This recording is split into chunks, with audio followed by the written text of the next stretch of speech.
Hi guys, you're so early. Hello. How are you? I'm still like setting all the things. Oh, I need to turn my light on.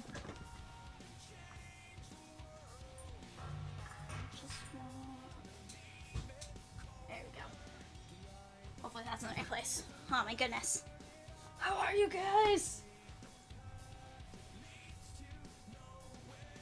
I don't even know. I'm just gonna go full desktop first. Ah, shit.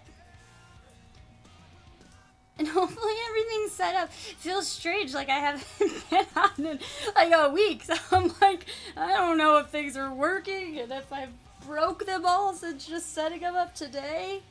My goodness. Oh, I hope you guys are awesome. I decided not to wear the headset today. We're gonna rock earphones today. I don't feel like it. I just don't feel like it. I hit all my tabs, so I'm not going to show you guys the things yet. Not going to show you guys the things yet. Hello, how are you? Everyone's here so early. I was like, I was contemplating, I'm like, well, so, well, if nobody comes in very early, like, I'll just sit there and talk to myself. I don't do IRL very often. Doing backflip. Sheesh. Sheesh. I can't move things. I'm not used to using the display capture on my PC right now, so keep everything contained in the one screen for the moment. Too bad, Fib. Goodness gracious. So yeah, today, we are... Oh, Johnny. hi there. Oh, hi there. Welcome back. There it is, 5 months in a row. Welcome back for your 5th month. Thanks so much for your subscription. You've been waiting, huh? You're like, she's not even online. I can't redo this. Oh my goodness gracious. Goodness gracious. I'm loving this, this pop-out chat thing since I started using it. I didn't use it forever, and now I am, and I'm loving it. It's so helpful. Let's move the music thing over here. For the music, for the song request thing, I still have the same playlist that we used the last time. So, if you guys want to add to that, you can. If not, there should be plenty of stuff there. There's quite a bit there. But, it is this plus the...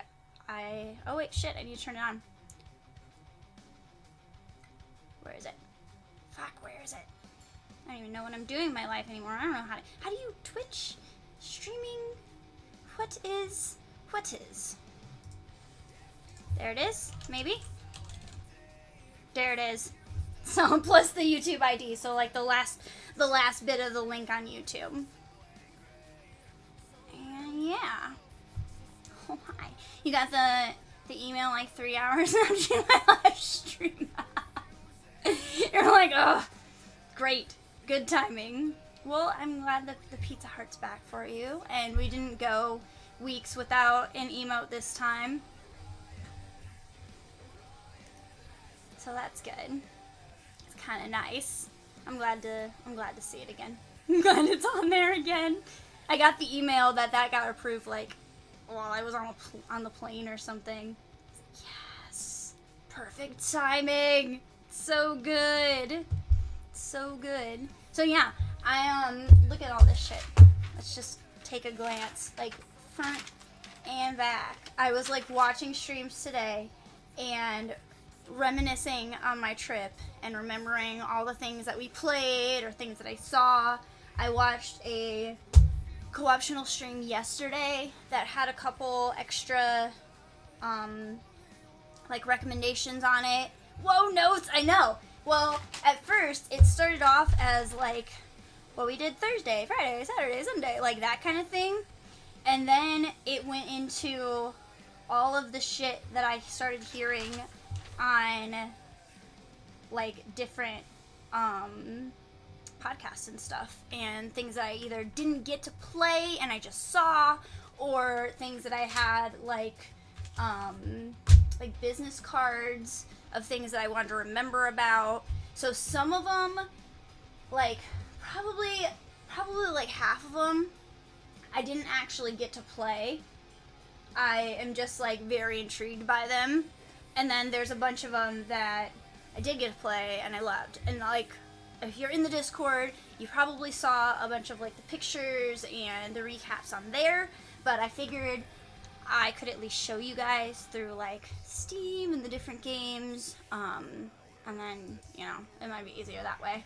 I don't know if I want to start with... actually, let's try that. I don't know how... So, on Thursday, we played... Like, the only thing that we really played was Dauntless. And I know a bunch of you have seen Dauntless before. So, let's go... I'll play it, but I'll mute it. I didn't actually even play Dauntless. I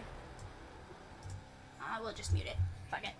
I didn't actually even play Dauntless. Like, I played it last year when it was at PAX, and we had a lot of people this year. We had a group of, like, 7 or something, like, most of the time.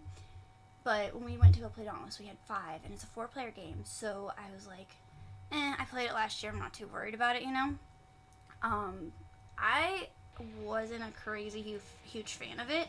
It was kind of like, I don't know, kind of boring in the way, I don't know. Dauntless looks cool. It's like Monster Hunter, right? Yeah, exactly. So the funny thing about Dauntless is, I don't know when they got, like, announced or whatever, but apparently they both, Dauntless and Monster Hunter World, both had, like, the same, like, month of release. Like, they were both supposed to release or something this month or the next month or so. And the demo from last year, you couldn't use voice chat. There was, like, almost no UI. Like, there were no, when you hit, there were no, like, damage points.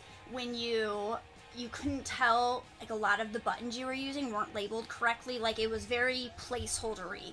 And it told you, like, there was a piece of paper on the table that was like, oh, this is the button to jump, and this is the button to roll, and that kind of thing. But it wasn't, like, it wasn't very, very well explained. So we played last year, and, hi, Algie, how are you, darling? We're doing IRL catch-up. It's been like a week since I've been on Twitch, so we are catching up on the world and what I played at PAX and what I saw at PAX this weekend and the amazingness that was Texas. And yeah, that's what we're doing. And then tomorrow we'll go back to games. I think tomorrow I'll end up playing Isaac. I don't think I'm going to end up doing it tonight. Like, I got a mild case of Concrud, so, like, I don't feel amazing. But, so I feel like we're just going to, like, chill and talk games, and yeah, that'll be that. I don't even know how long stream will be, but I wanted to get back to it and get back to, like, my schedule and stuff. So welcome on in, Jim. Welcome on in. I haven't seen you in so long. I love Duck Game. Yeah, my standards are low, but it's fun as hell. I have Duck Game. I love Duck Game. It's like a indie Smash or something. Duck Game's so much fun and silly and great.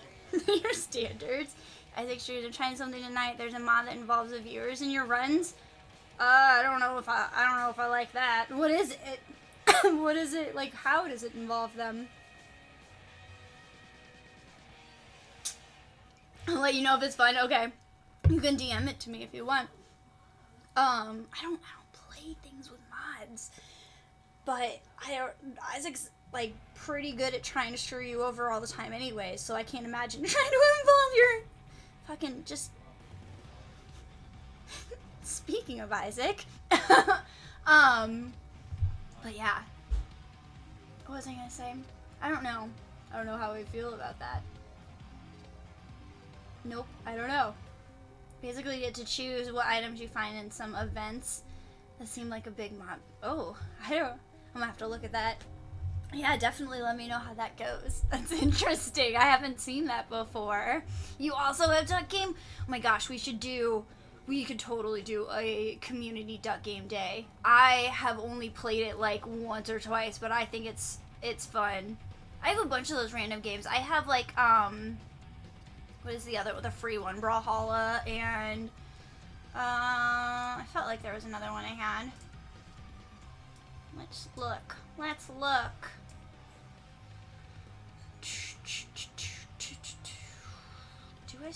Do I have Duck Game? I think I do. Yeah, I do. There it is. When players give you bits and helps too. That's crazy. That's awesome. Do we have other ones? Like platform deathmatch style games? I know I'm like going through this fast, but I know what's here. So like, I can do that. I think just Brawlhalla. I think that's the closest other one. I felt like I did have another one, but I don't play a lot of like multiplayer things like you guys know. We played Duck Game last week with a twist. We were 4, and each time we ended the game with 3 losers had to take a shot. Nice. Very nice. Let me see. Yeah, I think those are the only 2 I have, but I enjoy Duck Game a lot. We could get down on some Duck Game at some point. We should do that. I dream of finding people to play golf with friends with me. There's people in Epic the Epic community that play a lot of Golf with Friends. I have the other one. I got gifted the other one. It was Golf It, I think, and it was real fucking broke when I played it. But it's supposedly similar to Golf with Friends. But my textures were broken and everything. The whole screen was blacked out. All I could see was the ball. I can't even remember. I remember the whole environment being blocked out. I can't remember, but I didn't even get to play with people. Human Fall Flat 2. I just played that with Jess a couple weeks ago, and it was kind of fun. It was a lot. It reminded me of Gang Beasts, like a cooperative Gang Beasts. Golf with Friends is fun. Mount Your Friend is funny as hell too. I've seen Mount Your Friends. Multiplays Mount Your Friend sometimes. Satiric, hello. Loving the Pizza Hut. I'm loving seeing that back. I like the Pizza Hut. I missed it. I missed that shit. So yeah, Dauntless was not that improved, to be completely honest. It had some updates to the UI. The combat was a little bit boring. I don't know how... so I have the beta now. I got beta codes, and a lot of my friends got the beta codes as well. So we have the capability to try it, and I will probably try it, but it was, Dauntless kind of sucked. I tried it, but it's such a boring game. See, that was the thing, is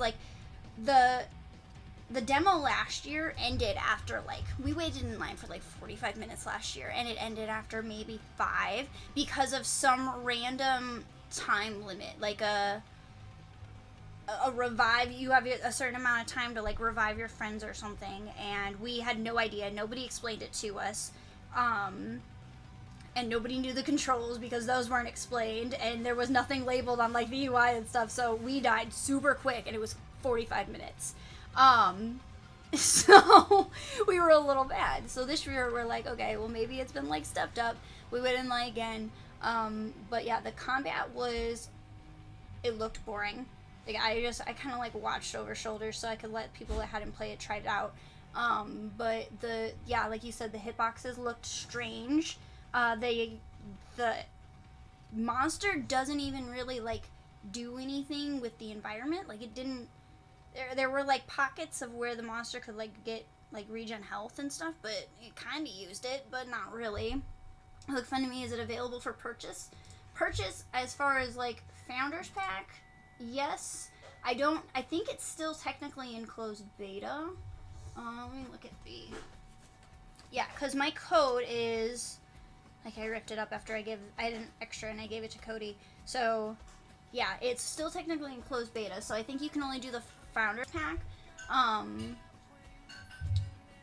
don't know if there's any sort of like campaign thing though, or if it's just like purely. Algie, did you play in the? Have you been playing in the beta?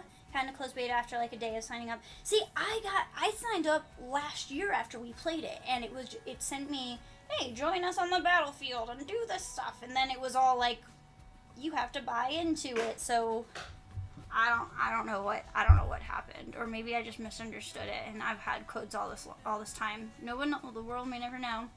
Waiting for agony for myself. It looks crazy. I don't know what agony is. I'm gonna check it. I'm trying to get like. I'm gonna get so distracted tonight. There's so many things. Is it the agony? This one? Is it this one? Agony is literally hell. Full closed beta. So is there a campaign or is it just arenas over and over again? Because that was my thing. Is it looked like the comment was kind of slow. There didn't seem to be a lot of variety to it. And then there were only 2 monsters in the demo. And it was just arena style, so it was like, I don't even know, it was just, there didn't seem like there was much of a point to try it, but I'll install it and I'll try it out. I'll give it the benefit of the doubt. I'm like hoping that they had it real condensed for the demo purposes, but it was, I don't know, I wasn't that impressed. What I think will save it is apparently the PS4 version of Monster Hunter World is coming out like this month, but they delayed the the PC version of it, like the PC release for it, they delayed it like months and months and months, like 8 months or something.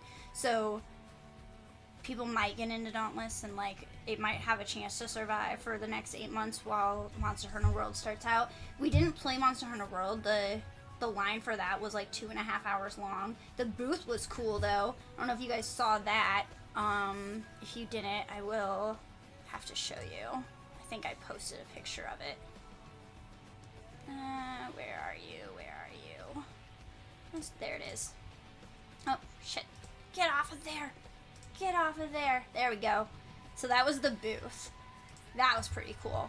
And it had all the, like, stations and stuff. And that was pretty cool. I really like the booth. And that one actually looked really cool. Again, the monsters, like, interacted with things. There were ways to communicate. This year, at least, Dauntless had voice, so that was cool. Because the first year, we're all just running around, and nobody knows how to play, and there's barely any buttons working. Like, it doesn't explain it to you, and there's no voice chat, so there's a wall in front of you. You can't see anybody on your team, minus the person sitting here. You have headsets on so you can hear the game, but you can't communicate with anyone, and you don't know how to play. It's just a freaking cluster. Here you go, you gotta watch this, it looks amazing. We shall. Oh, it's muted already. I'll skip the ad in a second. Agony. I wonder when it must not be on Steam. Violence footage. Okay, well, we'll just leave it. We'll leave it like this. We'll leave it. There we go. Fast forward a little bit. So I wonder what it is. But yeah, so that's, yes, it's on Steam. I wonder if it didn't show up. That's super strange. This looks trippy. This looks super, super trippy. Is this like a journey as a tormented soul within the depths of hell without any memories of the past? Let's go, open link. Open link. First person survival horror game. Oh, that's totally up my alley. It's totally up my alley, minus its craziness. Looks weird. I'm gonna have to save that to look at it. A little bit later. Oh, I like the. Like that is intense. Players will begin their journey as tormented soul within the depths of hell without any memories about his past. Looks free. That's why I showed it to you. It looks free as hell. You knew it was up my alley. Yeah, I'm gonna save that one to read over that site later. Does it have a release date? Or are you just kind of like waiting? Just waiting. I feel like we might just be waiting. That looks awesome and scary. Looks so scary. I don't think it does. You don't think it does have a release date? Let's see. Press. Let's find out. We could probably find out. Escape from home. 3-3. Oh. Oh. So that's like not even. It's like less than or 2 months away, roughly 2.5 months away. That's not bad. That's a bookmarked. Bookmarked. Saved. We will keep an eye on that one. That looks awesome. Okay, switching back over to that. It's gonna be a waking sim? A walking sim? You think? That one? There's not, like, combat in it? Just, like, walk through scariness? Compromised veteran gained who worked with... They've worked on some decent... Well, Division, Witcher 3. The other ones I don't know. Visually stunning game, 9 developers. 9 developers is pretty impressive. Simply a spirit trying to get the hell out of haunting different bodies to survive. You can get killed, but you can't die. Unless you're really bad. Shut out of luck. Nice. Interesting. Well, if it's just, like, not very much combat, it won't be that expensive. And it looks like it's gonna be, like, in its own weird sense, it looks like it's gonna be beautiful. Like, in the horror game sense, you know? Okay, so I'm gonna move on past Dauntless. We might try that out one night just because I do believe that if you guys are interested, that you might be able to sign in for beta.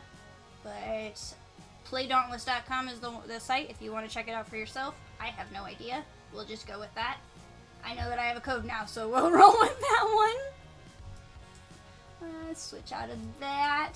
So then, at night, we played a lot of board games, and the first one we played was Joking Hazard. Have you guys played Joking Hazard? Like, has anybody here played Joking Hazard? They and Crowfall keep sending me... What's Crowfall? Dauntless. Yeah, Dauntless kept sending me, like, beta stuff too, and then they're like, oh, you have to buy in. This Crowfall. Firmware, PC... What is Crowfall? Perfect. MMO. See, I feel like if Dauntless has some form of, like, campaign or MMO thing to it, I could probably like it. But if it's just the arena thing, I'm just not interested. I'm just not that interested. I don't want to sit in queues just to fight one monster and, like, then jump back out. Like, it's just not something I want to do. I don't really play those games as it is, you know? Blap! Thank you for the host! Thank you for the host. Welcome on in. We're just doing IRL tonight. We're not rocking out any games tonight, but we're gonna talk about games. So there's that. I hope you're doing well. How was your week? It's been a week since I've been on Twitch. Joking Hazard is amazing. So if you guys haven't seen Joking Hazard, I'm gonna have to look at this Crowfall thing later. Joking. I didn't queue up I queued up so many games to talk about, but I didn't queue up like a lot of like board games. I didn't do any of that. So that's Joking Hazard. Basically, it's kind of like Cards Against Humanity style, where you play the cards, you play them upside down, and then you're wow, I didn't know about Joking Hazard. Looks like a Cyanide version. That's exactly what it is. Cyanide Happiness made it. They are panels from their comics on the cards. There are, like, specialty cards that are, like, extra gory or extra, like, they're so funny. They're so funny. And if you have, like, a good group with, like, similar, you know, humors, like, inside, it's so fun. I played with, like, 4 or 5 of, like, some of my closest friends, and it can get a little hilarious. We had a lot of fun with that. I've played twice now, and both times I've had a ton of fun because the character, like, some of them, they're, like, super bolded, or you'll get, like, the weird troll face ones, or just they're super awkward, but you basically just write a comic strip. You make it a 3-panel comic strip, and the deck plays a card, the dealer plays a card, and then everybody goes around and plays, like, to finish the comic strip. So it can get a little bit ridiculous. It can make not a lot of sense, but it's super funny. Sorry we weren't able to make it to PAX South this year. That's all right. To be completely honest, like to be 110 completely honest, the convention itself felt a little bit lackluster.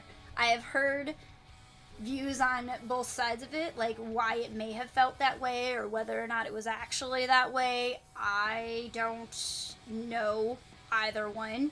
But there were like 0 big companies there. It was strictly indies. Like Microsoft didn't show up this year. They just like sent Mixer.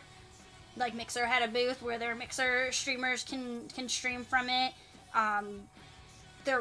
Mixer, Discord, and something else. All they did was set up like a lounge area so people can charge their cell phones. And Discord had a popcorn machine at theirs. So the convention itself was a little bit lackluster, but I love Texas. I want to be there. I want to be living there. It's a goal, and San Antonio is fantastic, and the food is fantastic, and I always have a great time, and I got to see my best friends, so, like, the experience itself was amazing. I had an amazing weekend. The con, if you just go for the con, can be a little bit disappointing, but it's not your full PAX experience. Like, if you are used to going to East or West or Prime or whatever the hell you want to call it, and then you go to South, it's a whole different world. And some people really prefer it that way, and some people, like, really, like, don't. Like, they're like, oh, this sucks. Like, I don't like indie games. Like, I don't care. So, like, totally depends on your taste, but we had a great time. All of my friends really like indie games, and all of my friends, like, we just are good with chilling. Like, you can get up relatively early, you can go to breakfast, you don't have to be at the con till noon. Like, it opens at 10, but, like, nobody's in that mad rush of, like, bullshit. You don't have to sit in the lines that you have to sit in for the rest of, like, if you go to like East and stuff, no matter what you do, you have to be in a line for like 2 hours. So you end up doing like 6 things, and then it's over. So at least you, like, there was Monster Hunter World was the only one that had like the 2-hour wait. Otherwise, it was like nothing. Larian Studios was probably the only major developer. I don't even know who that is. I don't even know. Is that Monster Hunter World? Oh no, that's Divinity. Yeah, they were there last year. Divinity 2. Yeah, they were there last year. They always get like really good reception too. And hello, Kevin. I hope you're feeling okay. We're in Austin, so it's really close. Yeah, my friend drove down from Austin. Him and his wife and one of their friends drove down from Austin and like drove right back up. Oh yeah, the Monster Hunter devs. Yeah, and they had a huge booth. Like, sounds like there are a little too many conventions over there. So what I was reading today, so okay, Twitch, Microsoft, and I can't remember what other company. It was another company, I don't remember. Twitch, Microsoft, and something else didn't show this year. I don't know if they didn't plan on it, like they didn't announce it, whatever. They didn't show this year. So because of that, a lot of like your bigger streamers and your people who are like working, they didn't show either. So I think it's a weird time of year. For some reason, I guess January is a very strange time of year for conventions. I don't know why. I don't know what exactly stops it. Like, I don't know when PAX Australia is, but PAX West isn't until August. South is in January. East is in like April or March. So I feel like January is a good time for it. I think, isn't Australia in like July? I feel like Australia's in like July, but like, I don't know. I don't know a single person that lives in the States and goes to PAX Australia, you know? Yeah, everyone's always broke on the holidays. I mean, that's a really good point. I bought my tickets for South like before I moved last March, I think. It's just something that we plan on going to because we're like, our friends always go. It's kind of just tradition now. So I don't know what it is. I know though, like, BlizzCon is in November. There is, I feel like, when is C2E2? That's in like March. CES is in November or so. Like, there's shit always going on. So, like, I don't know. And PAX Unplugged this year, they had Unplugged. When was that? That was right after I moved here. I moved here in June. I feel like Unplugged may have been in September, right after West. Too much stuff to show off either this time of year. That's the other thing is, like, this time of year they just haven't made their big game announcements. They're waiting for E3, or they've either they're planning on releasing things. It's just strange. It's very strange. But, like, again, if you're into indie games and you're into the casual atmosphere and you aren't going to PAX, like, specifically for that stuff, you'd love it. Like, it's a great time to, like, there's a huge hall devoted to just sitting down and playing playing board games with your friends. Like, you can rent board games from the library by just giving them your driver's license. Take it for the day. You can put these big cones on that say you're looking for a group, so, like, random people can come join your games. Like, you don't even have to be short on people. And, like, everybody just hangs out, and that's what I love about it. Like, it's definitely, like, the most casual and, like, close. Like, people are just chill and, like, good to be there in November and December. It was November, okay. I know, yeah, it wasn't that long ago. And then like, a week after that, I think it was BlizzCon. Like, it was so, everything's just like bam, bam, bam. We've already showed, by the time South rolls off, like showed everything, you know? Yeah, so it's just a strange time of year, but, like, if you like the smaller conventions, it's, like, the way to go. It's great, particularly because Texas in January, it's, like, 70 degrees, guys. Like, it's great. It's beautiful. The Riverwalk is perfect to just wear a hoodie, eat outside, and, like, walk around. And there's always good food. It's not overly pricey. Like, it's just a good time. I love it. Yeah, that's that. What else did I want to say? Oh, Sushi Go? I don't know if you guys played Sushi Go. We played this, and let's just go right here. You got lucky. This week is 25 to 30 with dusting of snow. Dude, it happened as we were leaving. My mom called me on Monday, and she's like, hey, are you back? And I'm like, no. She goes, okay, well, Texas is about to, like, freeze, and there's supposed to be ice everywhere, and it's supposed to be 19 degrees. Like, it happened as we were leaving, and I was so grateful. We got incredibly lucky. It was 30 or so the few weeks before we got there. This weekend, it was 70 and 50 the entire time we were there, and then it turned to, like, 19 real fast. Like, we got so lucky in so many ways. Doki Doki, guys. This is Cody's doing. It's still in our library from Cody's, and I'm gonna leave it here because it's, like, it's silly and fun, and I'm gonna leave it, and since Cody's at work, we're just gonna appreciate this for him. I love it. So yeah, we played Sushi Go, and I had never heard of Sushi Go before. It's basically just a card game, and it's super simplistic. The cards have, like, numbers, and you try and basically screw over your friends. You're just like, alright, I'm gonna pick this one for my thing, and for my deck, and I'm gonna play this card so that my friend can't play this card.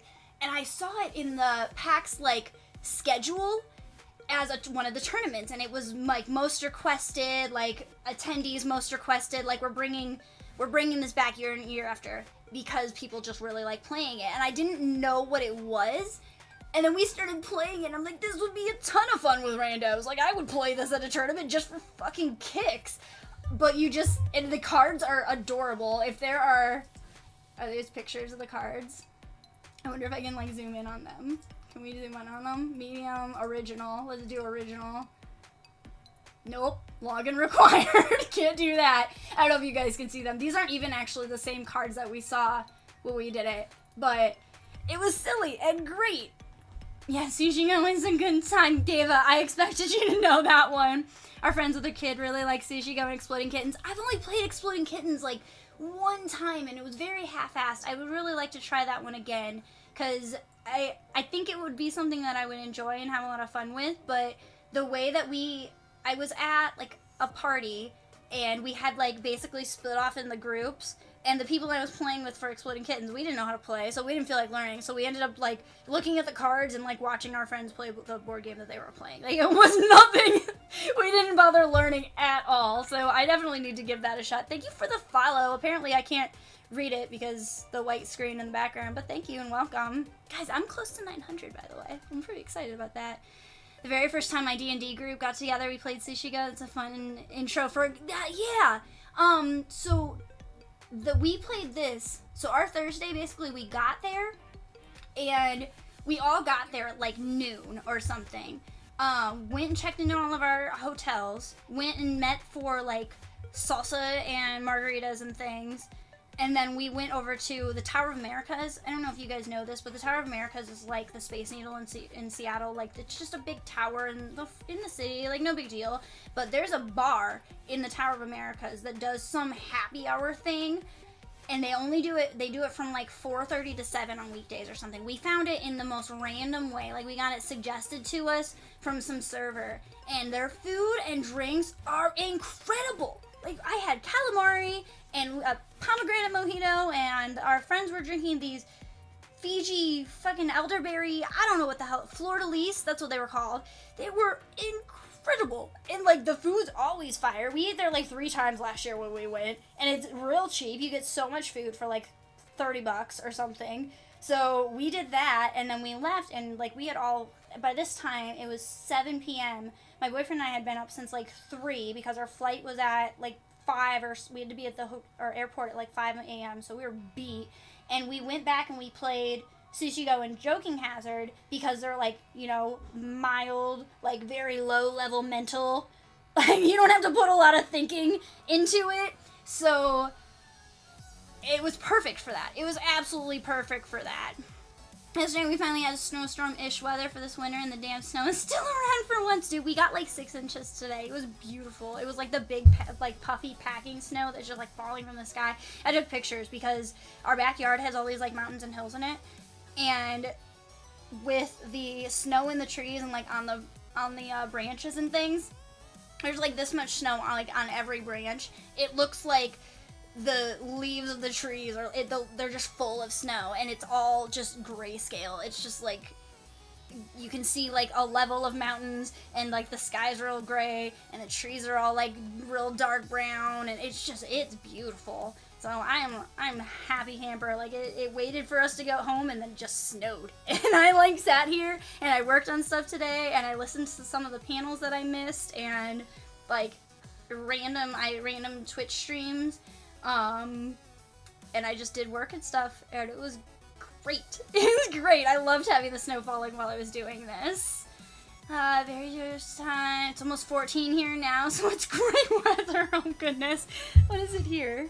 I went out and took pictures earlier. Like, I took the trash out and like went out, and I took the trash out, and then I realized how pretty it was in the back, and I was like, I'm taking my camera outside. So I went and took pictures outside, and it was like 30 something. It was great. It felt great out there. I think I'm like halfway have a fever too, because I felt like shit since we've gotten back. And yeah, so the 30-degree weather was fantastic. It's great. Johnny, I don't think that I knew that you played D&D. That's the more you know. I did not know that. Did you have breakfast tacos? I did not. We went to this place called the Gunther House. I don't know if you guys have ever heard of the Gunther House. Let me see if I can bring up my Instagram here. But so every year we go to this place. There's like a couple places that are very like tradition for us to go to when we get down there in San Antonio, and one of them is the Gunther House, and it's this like really awesome breakfast place. It like looks super fancy, and it's just very, very high class. Like, I had let me think, did I post the picture? I don't think I did. I have this picture of their double hot chocolate that they have, and it's like, it was this rich, beautiful little, like, had come out with, like, on this little doily. Beautiful. And this was, like, the strawberries. I think I actually had the same thing for breakfast this year.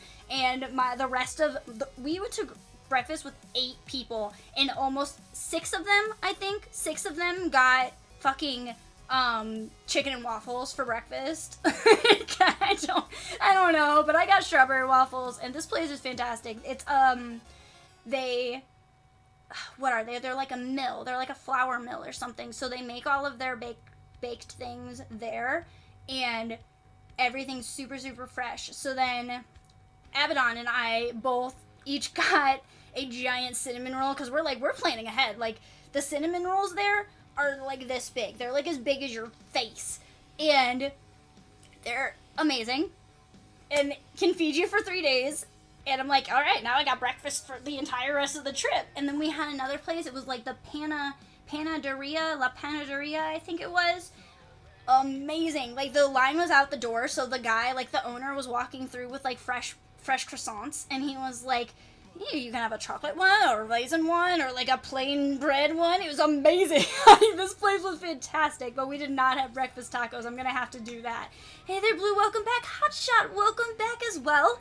I hope you got your Switch and your Isaac. I know you got your Switch. I hope you got your Isaac. It's been, like, weeks now. I hope that you have been, like, Isaacing up, and you are doing amazing. It's like our national food. Breakfast tacos, they always look like someone went crazy with the drop setting on the trees. Did you catch Con Plague? So my friends actually caught Con Plague way worse than I did. My boyfriend and I are both, like, mildly sick. I have, like, a fever, and, like, my throat hurts, and my stomach's doing, like, my stomach hurts. But I'm getting it in, like, waves, like, at night. But most of the time I'm doing alright. I'm mentally just not putting up with getting sick. I was like, I'm not fucking getting sick. Like, I'm not dealing with this. I was just sick, like, 3 weeks ago. I am not having it. Not doing it. So, I'm very much against so, no, I did not catch Con Plague. I am fine. I am healthy. Right as rain. Great weather for just a t-shirt. I'd use bigger shirts upon some peeps from looking at stranger me. Follows on Insta. Perfect.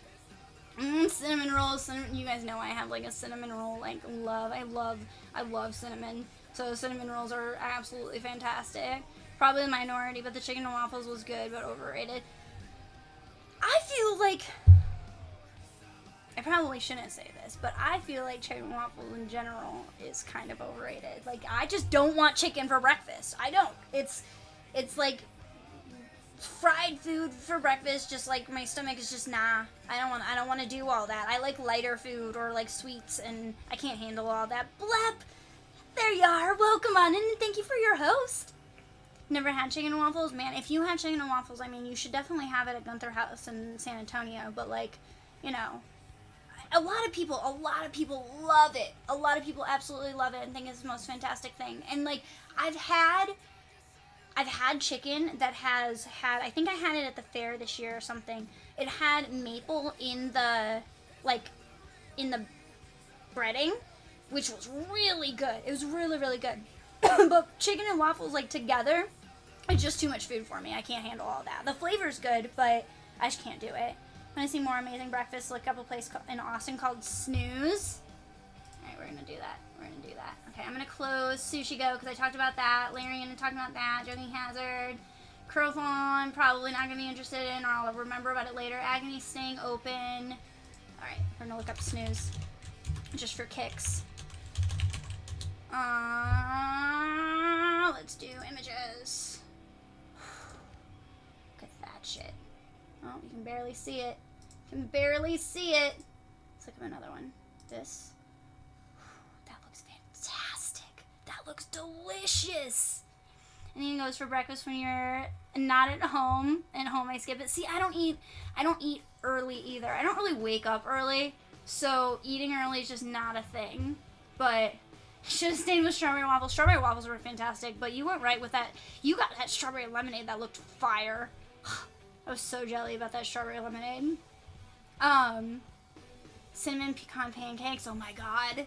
See, it's really unfortunate that I don't really eat breakfast because I love breakfast food. But, like, breakfast for dinner can be a thing. I'm totally down with all of that. I love breakfast food. I love pastries and croissants and, like, pancakes. I like big Belgian waffles.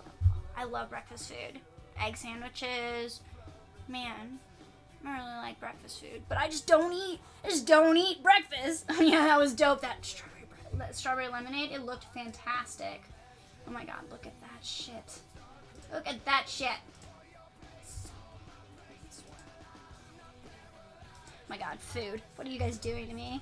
Cinnamon pecan pancakes sound amazing though. I'm like such a cinnamon fan. Okay, so what do I have next? See, this is what I knew was gonna happen. I have like a ton of freaking things that we can talk about, and I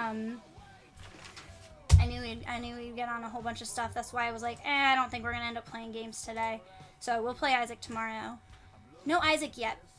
No Isaac. Hotshot. What is happening? Why? Why don't you have Isaac yet? Okay. Where is... I'm looking for another picture of a game that we played. I posted a bunch on Discord as I was doing this, but I figured not everybody is on the Discord, so like, and who wants to look back at things, you know? Where is it? I made a cat. I made a cat for breakfast. She like, so all of a sudden, things like there was so many, there's birds everywhere in San Antonio. They just like sit there and try and steal your food all the time. Like pigeons getting in fights on tables at restaurants, and like, just birds everywhere. And all of a sudden, all the birds flew away, and out comes like this cat just starts like prancing out from outside, and she like walks straight up to me, and she's like, "Oh, we're friends now." And she had glitter all over her for some reason. This was like a very glittery cat. So I posted a picture of the cat. Okay, I can't find the other game that I played, but we played another game, and it was called it was called Spirit Island. It was a board game. Abaddon brought it. He had never played it before, and I think maybe got it off of a Kickstarter, if I remember correctly. Restaurant cats are the best. I don't have a lot of experience with restaurant cats, but this was awesome. Like, she was so sweet. And then, like, one of those tags, so, you know, like, she's like, they're like, all right, too many birds out there. Get out there, cat. And, like, this little tail comes bobbing out from underneath the table. I was like, yes, cat love. And I've been to this restaurant, like, 4 times. Like, once a year, and never have seen this cat. And all of a sudden, like, awesome. Bodega Cats of Instagram. Bodega Cats. First release was Kickstarter, but I got the second. Okay, so you got it off Amazon. I feel like Cody mentioned it, and I think he mentioned it because you found it on Kickstarter or something. But so this game was like, it reminded me of how Pandemic worked. And you play as these spirits trying to scare away the settlers off this big island, and you have 4 pieces of island. I have a picture, but I have no freaking clue. Actually, oh my gosh, there's this nifty fucking tool in Discord that should be able to. No, we don't search things. Did I not post that picture? Maybe I didn't post it. Maybe that's why I can't find it. I wouldn't be surprised. I took a picture. That's probably what happened. Oh no, I know what I did. That's the one I posted in the wrong. Oh no, it's not. La! Ha la! Blep just skipped into to La. Blep, thank you. La, welcome to the subscriber tier or whatever the hell. You have a Pizza Heart now. Pizza Hearts for days. Pizza hype. You have to deal with it. You have a Pizza Heart. You can choose to use it if you want, but thank you, Blep. Thanks for gifting. Thanks for love. I don't remember what I was looking for. I was looking for a picture of Spirit Island. Apparently that doesn't exist. Maybe I can Google it. Let's Google it. So you have all of these. So you each have like this chunk of land, and you're basically like defending it from the settlers taking over. And the game is actually pretty cool. Like, the way it works is pretty cool. There's like 8 different characters or so to choose from, but when you first start, it gives you, like, in the instructions, it's like, okay, well, here's what you should play with on your first time, and, you know, as you get better or you understand the game more, you can, like, introduce these characters, or if you flip over the board, I don't think there's any pictures here, but if you flip over the board, there's a different artwork on the back, so it's, like, a harder tier for that. The way the game worked was really good. I really enjoyed it. I was this fucking character right here, though, and I did not like him. I was bored And the first time we played it, it was a lot of like, okay, well, we're gonna learn a board game, so we need to like have patience. We have real patience because we're gonna learn this shit right now.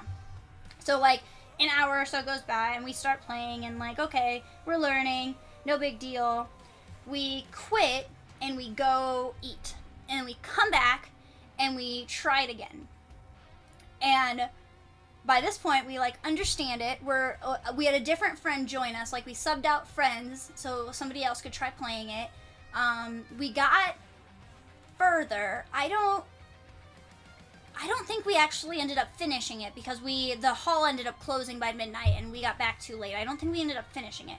But my character was like a very heavy defense character. So a lot of what you had to do, your first turn is like, you can't do shit because you're like saving up your energy to be able to do something later.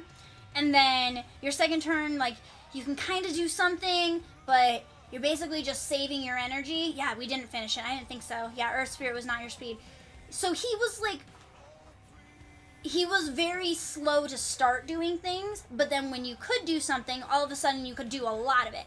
And then that was one turn and it was over again. So I did not enjoy that character. My boyfriend played a character that had like it was like a lightning element to it. I can't remember what he did, but a lot of his moves were like chain reactions to others. I think I would have really liked that one. And there were a bunch of characters that we never even used. We just drew them out at random and we're like, okay, well, this is our first time, like, let's try this. And then the second time we tried it, we're like, okay, well, since we already know kind of how to play this character, like, let's just stick with it because we'll get through it a little bit faster.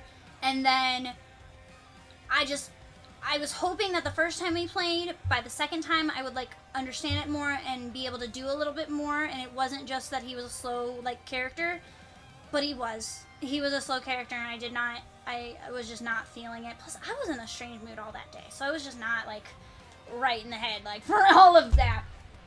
So that was on Friday. So Friday, we basically toured the hall, like, the expo hall and everything. We played Dauntless and stood in that line. We were only in line for, like, 45 minutes to an hour.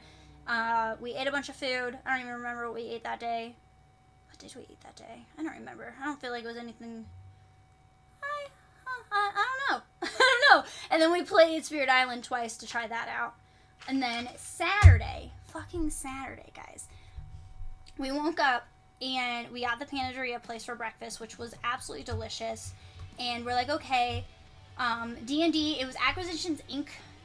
did host D&D at PAX. So they host their own panel for it, and it's like 3 hours long. And then they do their C team, which we did not go to. That was on Sunday. But we went to the base one, and guys, it was like so entertaining. At certain points of this, my stomach was like hurting because we were laughing so hard. And if you guys, I know I posted it in Discord, I think today. If you guys have like, you know, you're doing things and you need something in the background for 3 hours to listen to it because it's so funny. And I was a little hesitant. Like, we sat in line for, I think we got there at like 12:30 and the panel started at 2, so we were in line for like an hour and a half, and they had us like squished in line. Like, we were not comfortable. We attempted to play a game of the Grizzled. We played a game of the Grizzled. My friend, who was his first time playing Grizzled, I don't know if you guys know about Grizzled, but it is like, it's set in like World War II, and it's just very depressing. And like,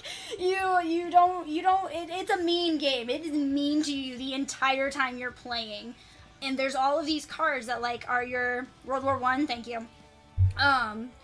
So there's all these cards that are like complete assholes to you, and they set you up to like, they hurt you in every round. So your friends have to like vote to try and like get these ailments off of you for the whole game. So my friend, immediately he was muted, so he couldn't talk at all, and he didn't know how to play. This was his first time playing, and he throws down this mute card, and the mute card literally says on it, cannot speak, like cannot communicate with anyone the rest of the time. Like, until we got this card down, like out of the game, he could not play. Like he could play, but he had to be silent. So he's trying to learn. Meanwhile, he's muted, and then he throws another one down later, and it says he's like frantic. So he ends up getting 2 extra cards on each draw, which the more cards you draw, the faster you lose this game. So it was just, we're doing this in a line while we're like all sardine together into this fucking line for D&D.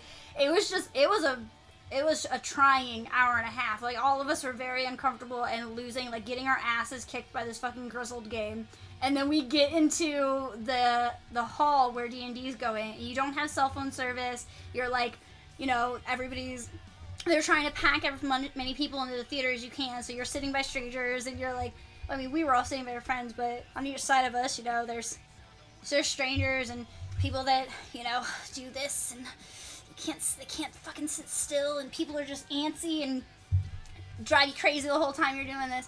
And then the show starts, and the guy comes out, and it's Chris Perkins. I guess he writes for like Wizards of the Coast, if I remember correctly. He like writes D&D books. And he comes out and he introduces himself, and he says, "And you guys know what I do for a living." And I'm like, this guy's got a good attitude. I like him. And then he introduces everybody, and it was Jerry from Penny Arcade and Pat Rothfuss, who I hadn't really seen before, but he's in Acquisitions Incorporated as well. And then 2 people who I've seen in a couple of their other D&D things, one of them, and the girl who I'd never had heard of before. But, like, they had amazing chemistry the whole time. It starts off with this video that explains the last D&D game that they did. And it's all set up to be, like, coming to your theater, or theaters near you. And, like, it's set up like some big rom-com. Like, the big, like, bubbly font with bright neon colors and stuff. And it's just, like, very comical. It was going on. So that was the intro. And then they start in, and they just had amazing chemistry, and they were all, like, working, and it's just 3 hours over. It was really funny. I did not expect the 3 hours to blast by like it did, and it definitely did. Like, you don't have cell phone service, and you've been sitting there for, you know, by the end of it, 5 hours or something, and you're just kind of like, this is gonna be a day. And then we got through it, and like I'm so glad that we did that all day. Like, I was so glad. And then we leave. I don't remember what we did after that. Like, went and got food or something like that, and we go back because Saturday night was the Scary Game Squad panel. And like you guys know, I'm like a huge, like, I love the co-optional guys. I love Toll Biscuit and Jesse Cox and all of them. And Scary Game Squad was started with Jesse Cox and Gerard, who is a completionist, and like 2 of their friends who you see through YouTube like a little bit. And they basically play scary games, like horror games. They get real drunk, and they just blast through this. And 2 of them are like real big scaredy cats. So I love watching their stuff. I watched them play Resident Evil 7. I watched them play Until Dawn. I've watched a bunch of their random shit. They've had Krendor on there. They did a video of, like, I don't know, 6 months or so ago, where Krendor picked, like, 5 games under $5 that are horror games for them to try out.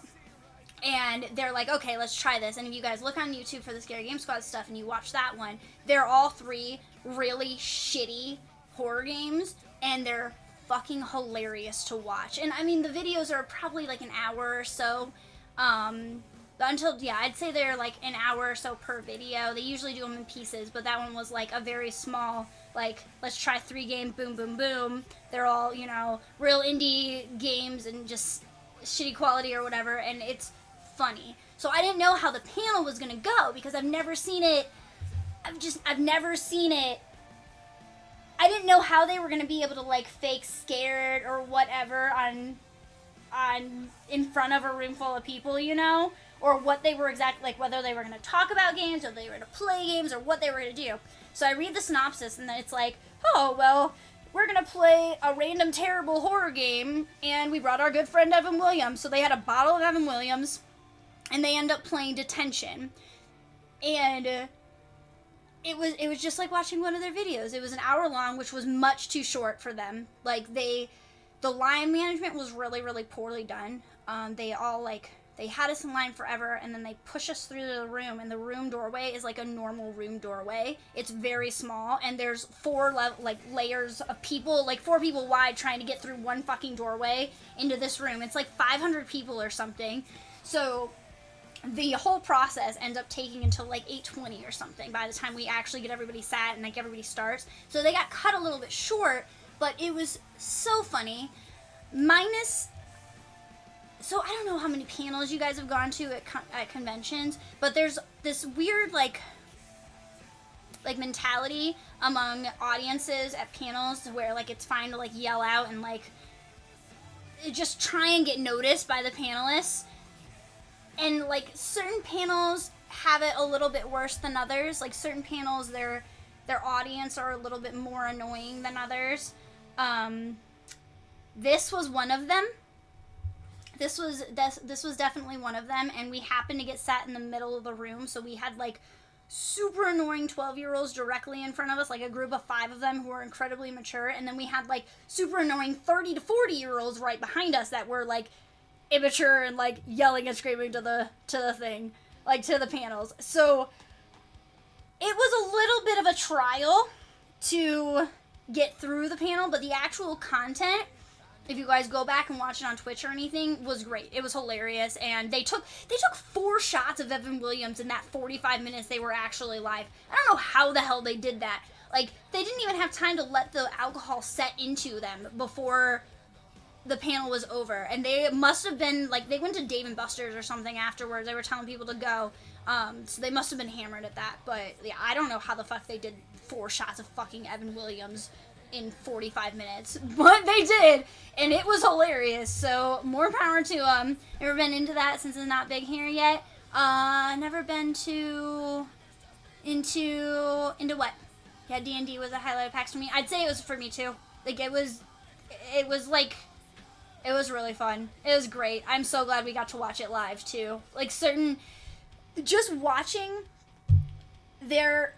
this was one part where they're all like yelling at each other, and like I'm not gonna royally spoil anything, but they're all kind of like battling back and forth, and one of the characters is like trying to convince this other character like, no, we should totally do this, and she's going, nah, and he goes, well, wait, she goes, nah, and then he starts convincing her slowly, and she's like, oh, and then she looks dead at the audience or into the camera or whatever, and she like blatantly says what she needs to say.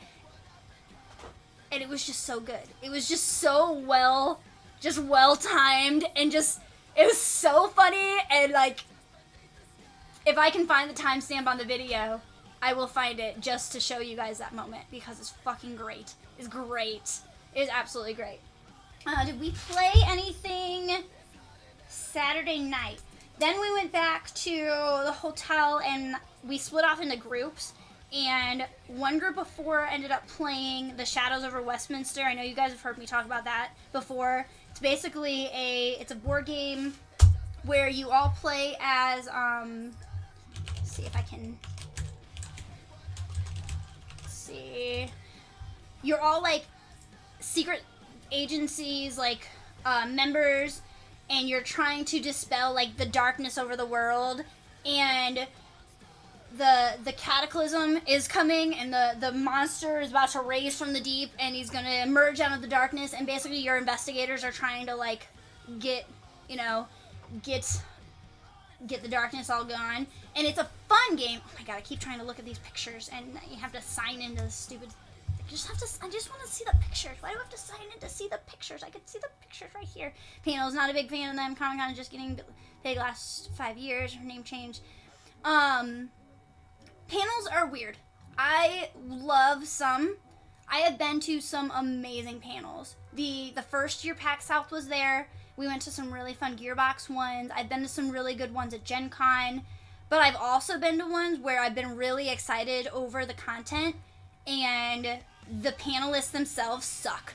And you're super disappointed by the time you leave. So, like, I have gotten to the point where particularly at conventions like PAX and TwitchCon and things like that, like, I will watch them on Twitch later, because then I can figure out whether the panelists are, like, someone I would watch or not. This year, apparently, it was really strange because Twitch wasn't there and, like, a lot of their full-time streamers didn't come. I guess the panels really suffered. I've seen a lot of talk that a lot of the panelists just weren't that great because they kind of just didn't know their content. I posted one in Discord today, is in that motivation channel. It was for like people who are new to streaming or whatever. That one was actually pretty decent, even though 2 of their panelists were definitely like last minute ads, or they just weren't very good. But there were 3 people on it that just made the content a lot better than it could have been. Like they practically saved the panel. I heard there was one that was called PAX 101, How Do I PAX? I heard that one was terrible, like super disappointing. So yeah, panels can be definitely hit or miss.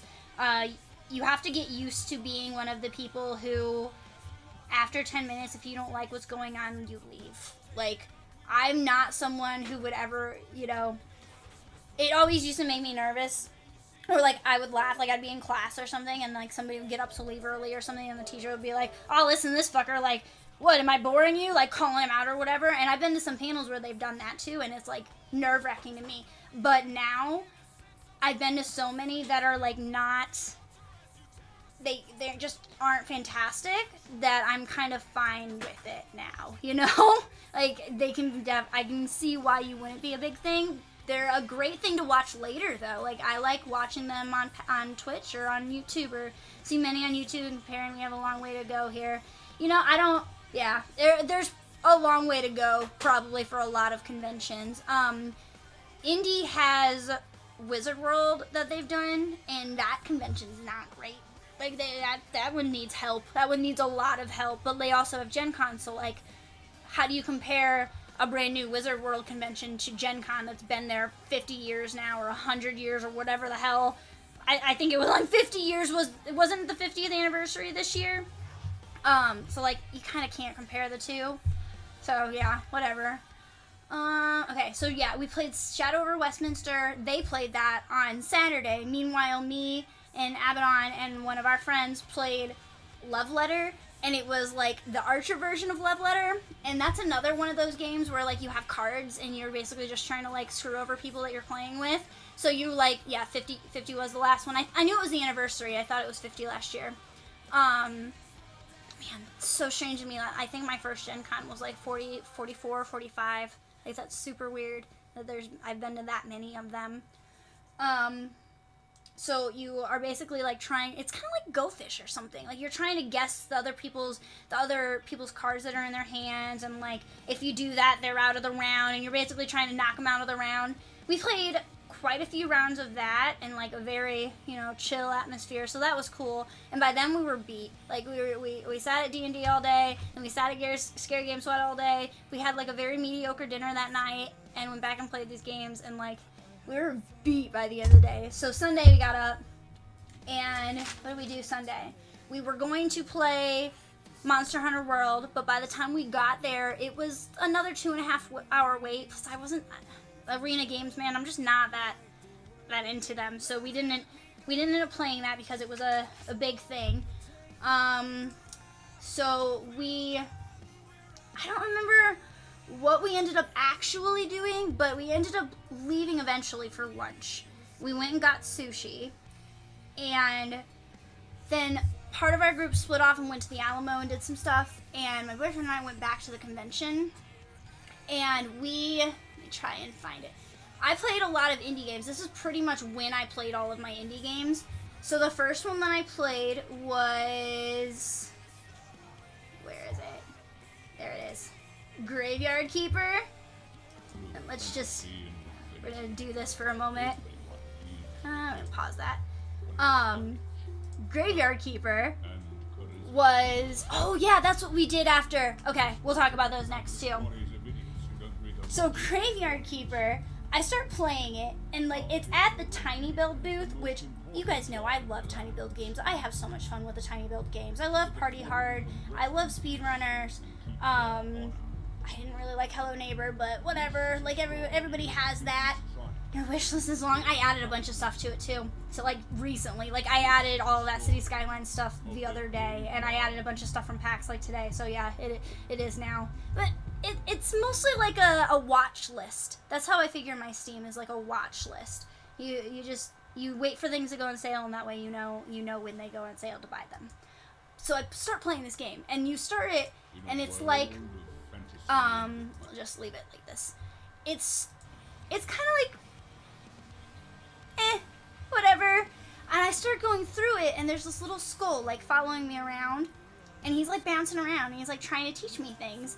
And he's like, oh, you have amnesia? I don't remember my body or my life either. And he's just, like, trying to teach you how to do things. And you start playing, and you start getting, like, if you've played Stardew Valley, you start getting a very strong Stardew Valley vibe from it. Except it's in medieval graveyards, and it's very, like, you're almost, it's almost jarring. You're going, wait, what am I playing right now?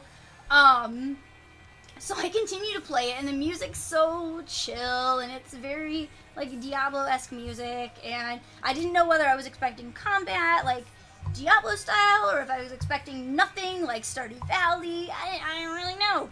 So I get into, the first thing you have to do is you have to pick up this dead body from the cart that the mule drops off, and you, here, we can do it this way too. Why isn't this working?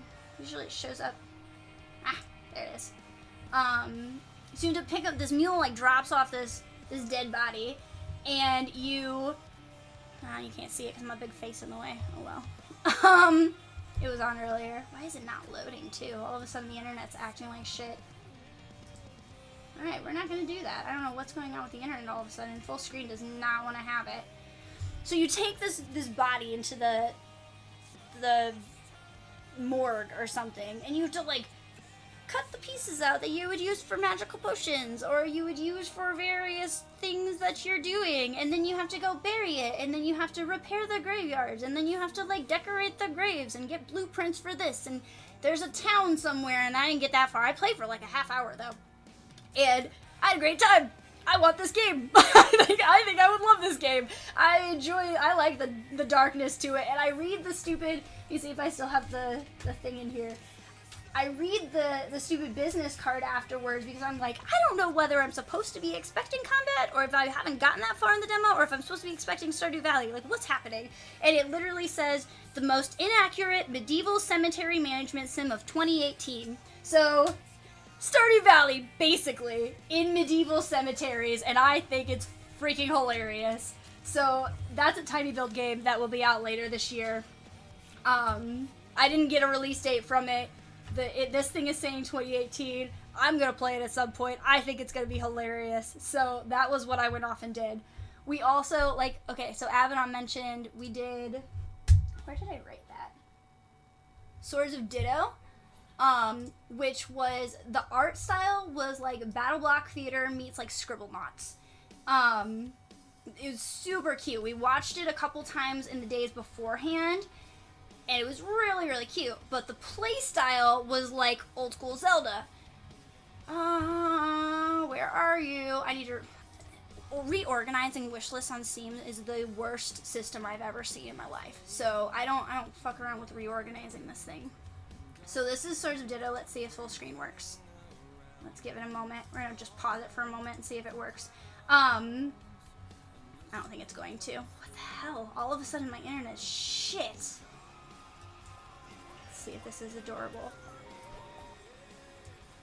Internet is hating everything about life right now. I don't know. Anyways, so and it's co-op. It's like local co-op. I don't think it had online co-op. It was, yeah, local co-op, shared or split screen. But you go through and you like learn how to play, and it like points you in the right direction. And then you meet all the NPCs, and they give you, the stickers are like your buffs or whatever, so you have to upgrade all of your skills and everything with stickers, and you get this big gorilla foot that like stomps down and kills things, and you have to go through this training arena that's like very Zelda-y, and you have to like light the torches and beat the bosses and learn how the combos work and this and that, and it was a ton of fun. It was a ton of fun, and this one I think is supposed to come out in April. I know it says 2018 here, just like in general, but it's supposed to come out in April. I'm gonna mute that because it's like too much sound all in one thing. But I played it for like, I don't know, we played it for like 20 minutes or so, and then passed it off to our friends, and they played it for like a half hour. You have like an arrow, and what was it? You have a kazoo. There's a kazoo. I don't know what the kazoo was for. I can't remember. Saving, I think, was the kazoo mechanic. And then you have a sword and something else. But you get all the you eat for health, so you get like these really cute donuts and cheeseburgers and just silliness. I don't know what's going on, but these are basically the levels. Oh, I didn't see this guy. He's cute. Look at his big lips and all of his legs. He just looks like he's chilling there. It's great. There's traps. Like, there's traps all through there. The co-op in it was a lot of fun. If you try and, like, go too far off the screen, it does stop you. So you can't, like, you can't wander away too far from your friends. Your, like the screen eventually just, like, maxes out. But that was a lot of fun. And Kevin, if you think of something that I'm going to miss on this one, let me know. I think that's all I wrote down for it, though. Little co-op, yeah. Okay, so that was all I think I got from that one. And then this was another one that I want this game. Like, out of all the games that I played at PAX, this is the one that I want. The devs are the same people who did This War of Mine, which This War of Mine is fantastic. Hold on, I'm gonna let this, see if this will buffer out and if I can show this one full screen. So it's a strategy survival game. Yeah, I got it. Yes. Where you're basically building your base, and it's real, like, full of despair, and you start off with 80 settlers, and you have to go and chop down the wood and get the steel and gather all of the things to build up your base, and then you start leveling up your buildings, and you have to provide them with heat and food and shelter, and you have two, let's see if I can get so you have two, I can't believe I can't maximize, like, full screen the screenshots. It's super strange to me. You have discontent, which is the top bar, and then you have hope on the bottom. If you can keep discontent from falling all the way down and hope from falling all the way down, or discontent from rising all the way up and hope from falling all the way down, you can keep playing. But once one of those is out or totally full, you lose. So when I lost, it said all hope is lost, blah blah blah blah. The leveling system was really cool in this one, though. Like, it runs kind of like They Are Billions. It reminds me kind of that, but this was basically the research and leveling system. I wish I could maximize it for you guys if you want to look at it for yourself. That's the Steam link for it.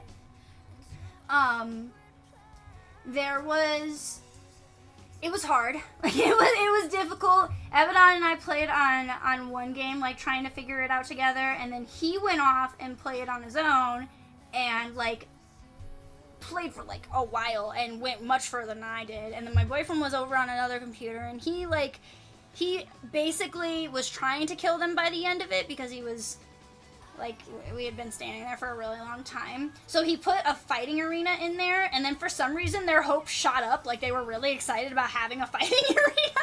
I don't exactly know what was happening, but the game was a lot of fun. It felt like one of those games, though, that you could put, like, too much time into. Like, you sit down to play it for an hour or two, and then, like, 4 or 5 hours is gone. But I enjoyed it. Like, I would wholeheartedly play this again and want to. And look, it's similar to games you played, actually not included in the City Skylines. It's perfect. It's perfect. And I'm honestly surprised This War of Mine isn't on there, because I put time into This War of Mine too. Oh yeah, if you guys have any interest in games like that, definitely add that to your wish list, because it didn't have a release date from what I remember, and it doesn't say anything on here on Steam. I don't know what else they would have to do to it, though. Like, I don't know what all still needed. Maybe it was just, like, balancing stuff. The street system was a little strange. So rather than, like, freeform building streets, you had to, like, connect your buildings from, like, pivot point to pivot point. And so, like, doing that and lining it up, TBA next year. I think it's supposed to be this year, but I have honestly no idea. I thought it was supposed to be this year, because I saw the trailer for it last year at PAX, but they didn't have a working game going yet, or, like, at least for the demo but they definitely had the trailer going. So I feel like it should be coming out this year, but I'm honestly not sure. I don't know what else they would have to do to it, though. I don't know what else they plan to do to it. But I want it. I want it to come out way quicker than it's apparently wanting to come out, and that's dumb. I'm gonna have to get stupid, they are billions before it to fill this, like, void in my life. Or keep playing City Skylines because, like, guys, I'm rocking out City Skylines right now. Even though my ocean's getting way too polluted and I don't know how to fix that, I'm a little shitty about that situation. But anyways, I'm playing a lot of City Skylines, like, late at night. Anyways, Frostpunk was awesome. And if you guys are into, like, that strategy, city builder kind of game, I wholeheartedly recommend it. We also played, or well, we didn't play, I don't know if we have any, I know Dava was here, but we saw, I know the Gungeon had new content that apparently was supposed to be out last September, but they haven't they haven't released it. They're really behind on it. Dava looked it up earlier and said that it's a free, expansion for it, and it's called Gungeons and Dragons, and there are 2 new kinds of game modes added onto it for Enter the Gungeon. One of them is Turbo.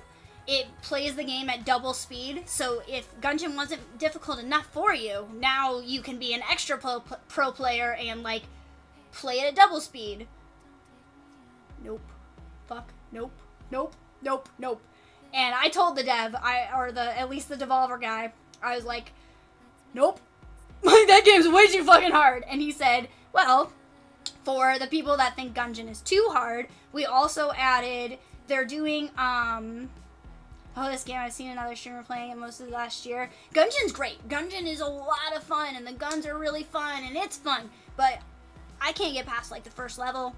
It's difficult. You have to have crazy fast reflexes, or just, like, practice and practice and practice, and eventually, like, your muscle memory will just be, like, you're doing things. I don't like, when I play fast games like that, I hate clicking down on the R3, L3 buttons. I hate that being, like, a base mechanic. And for this, it's not, like, a base mechanic, but you use it pretty frequently, and I can't do it. So, like, what it does is you dodge, you dodge all around, and then if you click both of the buttons, it blanks the room, so it clears. Oh, there's the shark gun. The shark gun's my favorite. So it clears the room. Oh my gosh, and the lightning one, the, like, chain link lightning one, the guns are so much fun. But yeah, you have to clear the room. So sometimes you'll play these bosses that, like, there's no dodge to it. Like, you can't dodge that much. You can only dodge, like, 1, and then there's cooldown in 1, 2. Like, it's very, you have to time everything. So the blanks are kind of necessary, and I just can't get that, I just can't get that working. I just can't do it. Whatever. So I stick with my Isaac. Like, it's the closest to a bullet hell game that I see, and yeah, I can't do it. I can't fucking do it. Oh, the fucking geography song. If Blep's still here, he'll appreciate the geography song. It's back. So yeah, the Gungeons and Dragons add-on, they did the turbo mode, but they've also done, to make the game a little bit easier, you can combine some of your guns together. So, like, your really cool guns that are doing these really cool things, usually you have to, like, flip through them. Like, okay, I'm going to use this gun, and now I'm going to use this gun, and I'm going to use this one. Well, now you can, like, there's a game mode where you can fucking combine them together and make it extra awesome, so you can do extra damage. And that, honestly, I would try it again with, if that's a thing and it releases, I would try it again, because it sounds like a lot of fun. I think it just sounds awesome. I always forget to fire my blanks, and I'm playing on keyboard and mouse. I don't know how you honestly, I think Cody has it in his library. I would be willing to try it with keyboard and mouse. I feel like one of the big things that I have an issue with is using the 2 joysticks, like, opposite of each other, like brain. Just, I don't think my brain works that way yet. So, Gungeon's a lot of fun, but man, combining shit, that could be so cool. Right? Combining your guns together, I think that sounds fucking awesome. And my boyfriend was telling me, like, they've done a lot of updates, apparently, to Gungeon on the way, and they've all been, like, free updates, which is really cool. The game was kind of lackluster when I first bought it. I bought it maybe a week or so after release, too, on PS4. And, I don't know, maybe it wasn't that quick, but it was early. And it's apparently grown and, like, gotten way better since then. So I would try it again. It's a fun game. It's a silly game. The art style always reminds me of Streets of Rogue, or Streets of Rogue reminds me of Gungeon, but it's so good. Like, yeah. I'm also prideful enough to try and clear bosses without using blinks, because using screen clear in bullet hell games makes it impossible to get... Does it? See, I wouldn't be getting top scores either, though. Like, nope. There was one...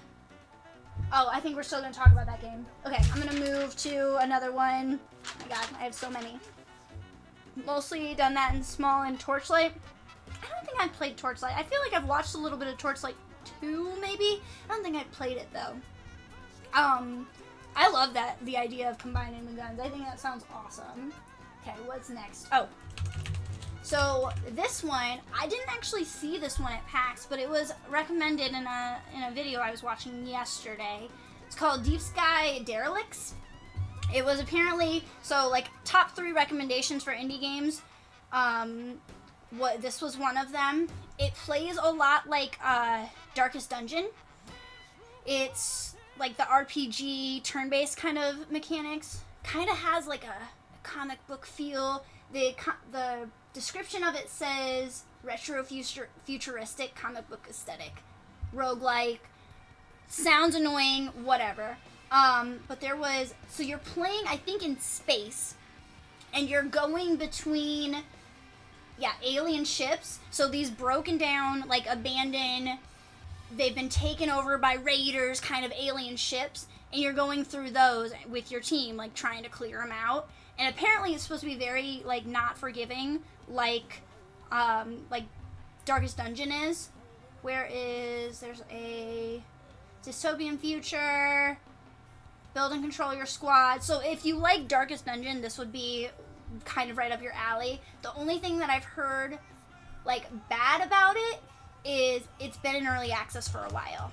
And the release date on it says November last year. So I don't know exactly what's going on with the release date, but I guess they had a pretty solid model at PAX, and it was great. So hopefully soon. That's pretty much all I got on that one. You can be carrying a lowercase r that fires the word bullet. I know, I love that. I've seen that gun. You wind up the rifle, that pop goes the weasel, you wind up the sapper who follows the duck hunt duck. There's the shark one is my favorite, where you shoot the shark and it, like, the shark fin swims around, and when he kills an enemy, the jaws come out and he, like, chomps down. Or there's a Nyan Cat one where you shoot rainbows and it does the Nyan Cat song as the rainbows are, like, flying all over the room. The bullet one, it makes me laugh because, like, yeah, it says bullet, bullet, bullet, bullet as you're, like, shooting it. It's so funny. Yeah, I could definitely see why you would watch that on Twitch, because I actually haven't watched a lot of Gungeon streams. Maybe one. Maybe because it's so infuriating to me. Like, it's a game I want to be good at. It makes me so mad. Yeah, I just can't get very far. Like, I'm better at Necrodancer and Isaac and things, but this, that fucking, I can't. Sounds like Duskers. My brother got me into that one. I don't know Duskers.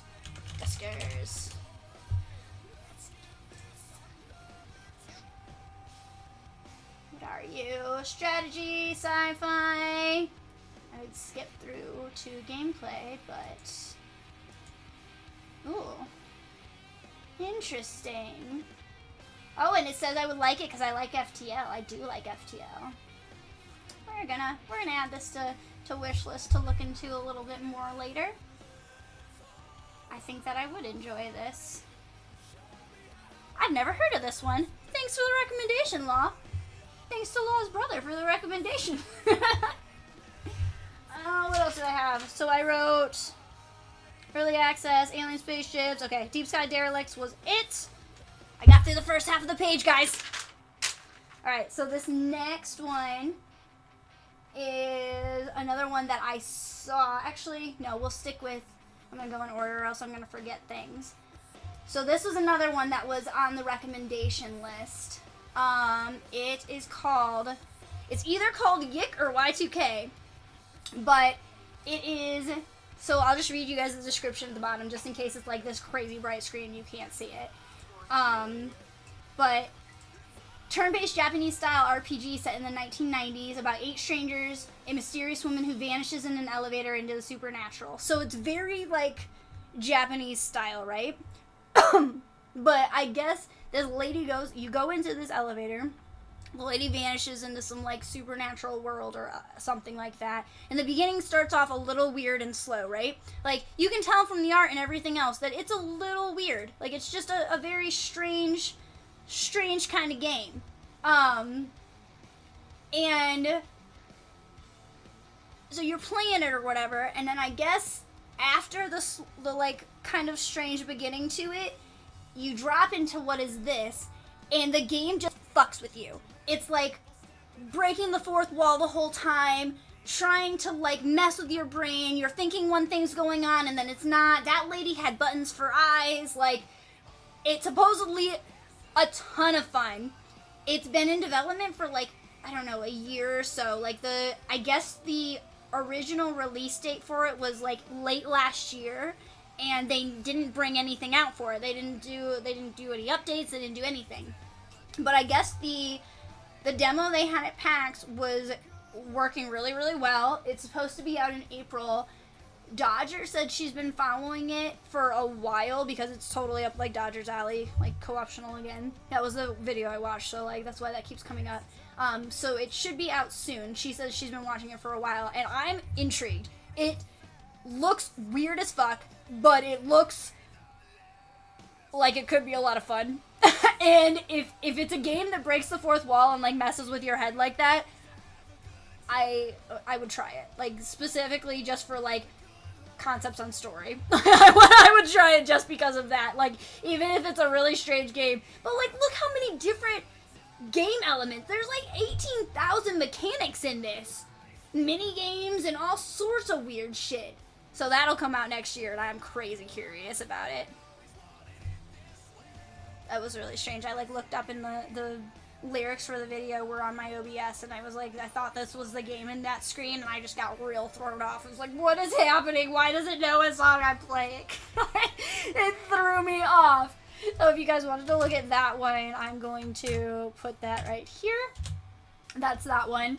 I'm going to keep an eye on it because I'm curious, and if we end up playing a really fucking weird game sometime in April, you can blame co-optional and PAX. So you're welcome. You're welcome. That button placement. Okay, this one I did not play, but I watched it for a little while. It has local co-op. It is I skipped around again, didn't I? Or I didn't write this down. I didn't write this one down. I'm not losing. But it's a roguelike in space. And local co-op excites me because I think it would be a lot of fun. It looks unforgiving and, like, a lot of fun. I signed up for the beta for it. If anybody else is interested in beta for things like this, I will do that.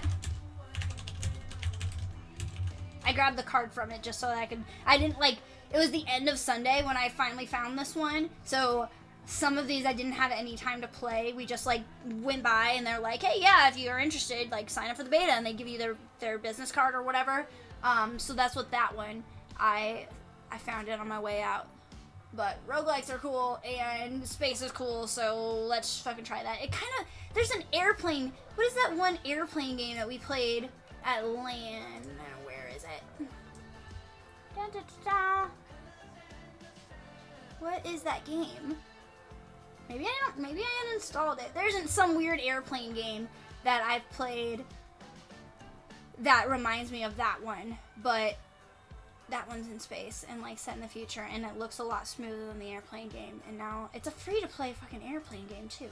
We're gonna look at Steam real quick. Airplane. Nope. I don't know what it's called. I thought it started with a B or something.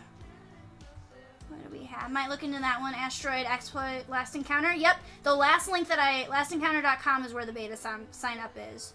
It looks like a lot of fun. It really does. Look like updated graphics of an old game. It might be. I don't know. I didn't really get to talk to them.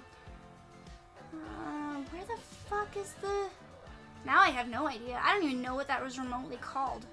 Not a clue. Oh well, it doesn't matter. It's literally just kind of bothering me now, you know? But there's some free-to-play game where you're all airplanes. You're like, these little airplanes, and you like shoot things, and it pretty much has the Last Encounter kind of same gameplay, but it's not in space. It looks like a lot of fun though, I think. I like the lasers in it.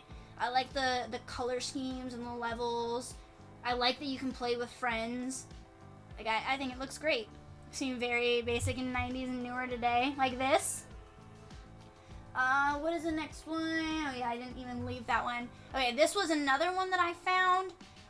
This one I thought was a beta sign up, but apparently it's a, like, pay what you want for the game. So if you download now, it's like you pay like $2 for it or something. This one's more of a platformer with a roguelite, but it does a lot of like wave enemies. So you fight like waves of enemies in these things, and then you run in more of a like the Donkey Kong like 2D platformer style, which like looked like a lot of fun. I was watching people play it. This guy was on it in front of me, and he kept losing, and he's like, man, this is like, he was raging, and the dev was like, it's hard, man, like, I know, and they were doing one of those like high score kind of things. I think this is the one that said that, let me see if I can see it anywhere before I lie to you. This one, I think, had a system where as you play through it, you get more score. You get like your high scores or whatever, but you can spend your high score. So rather than having like a separate currency like coins or gold or whatever, you don't have a separate currency. Your score is your currency. You can spend your high score to get your upgrades. So the game gets easier as you upgrade, like normal, but you don't get as high of a score because you're spending it to do these upgrades. So either you can play like real difficult mode and get this like crazy high score, or you can like take it in steps and like upgrade as you go and like do it that way. I'm super intrigued by it. I'd probably spend $2 on it. I just want to make sure it's finished before I do it, because yeah, this one says it's published August, so they might have been just showing like, they might have just been showing it.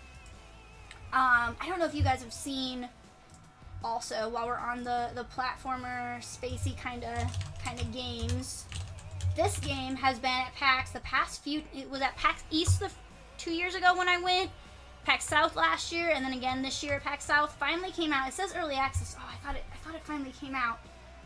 I thought it got out of early access, but it might not be. So it's twin stick. You play on one screen. You play as the ship, and you're trying to like defeat the enemies and going at the bottom. You're like going along the bottom of the screen to defeat the enemies, like shooting up at like asteroids or Galaga and stuff like that.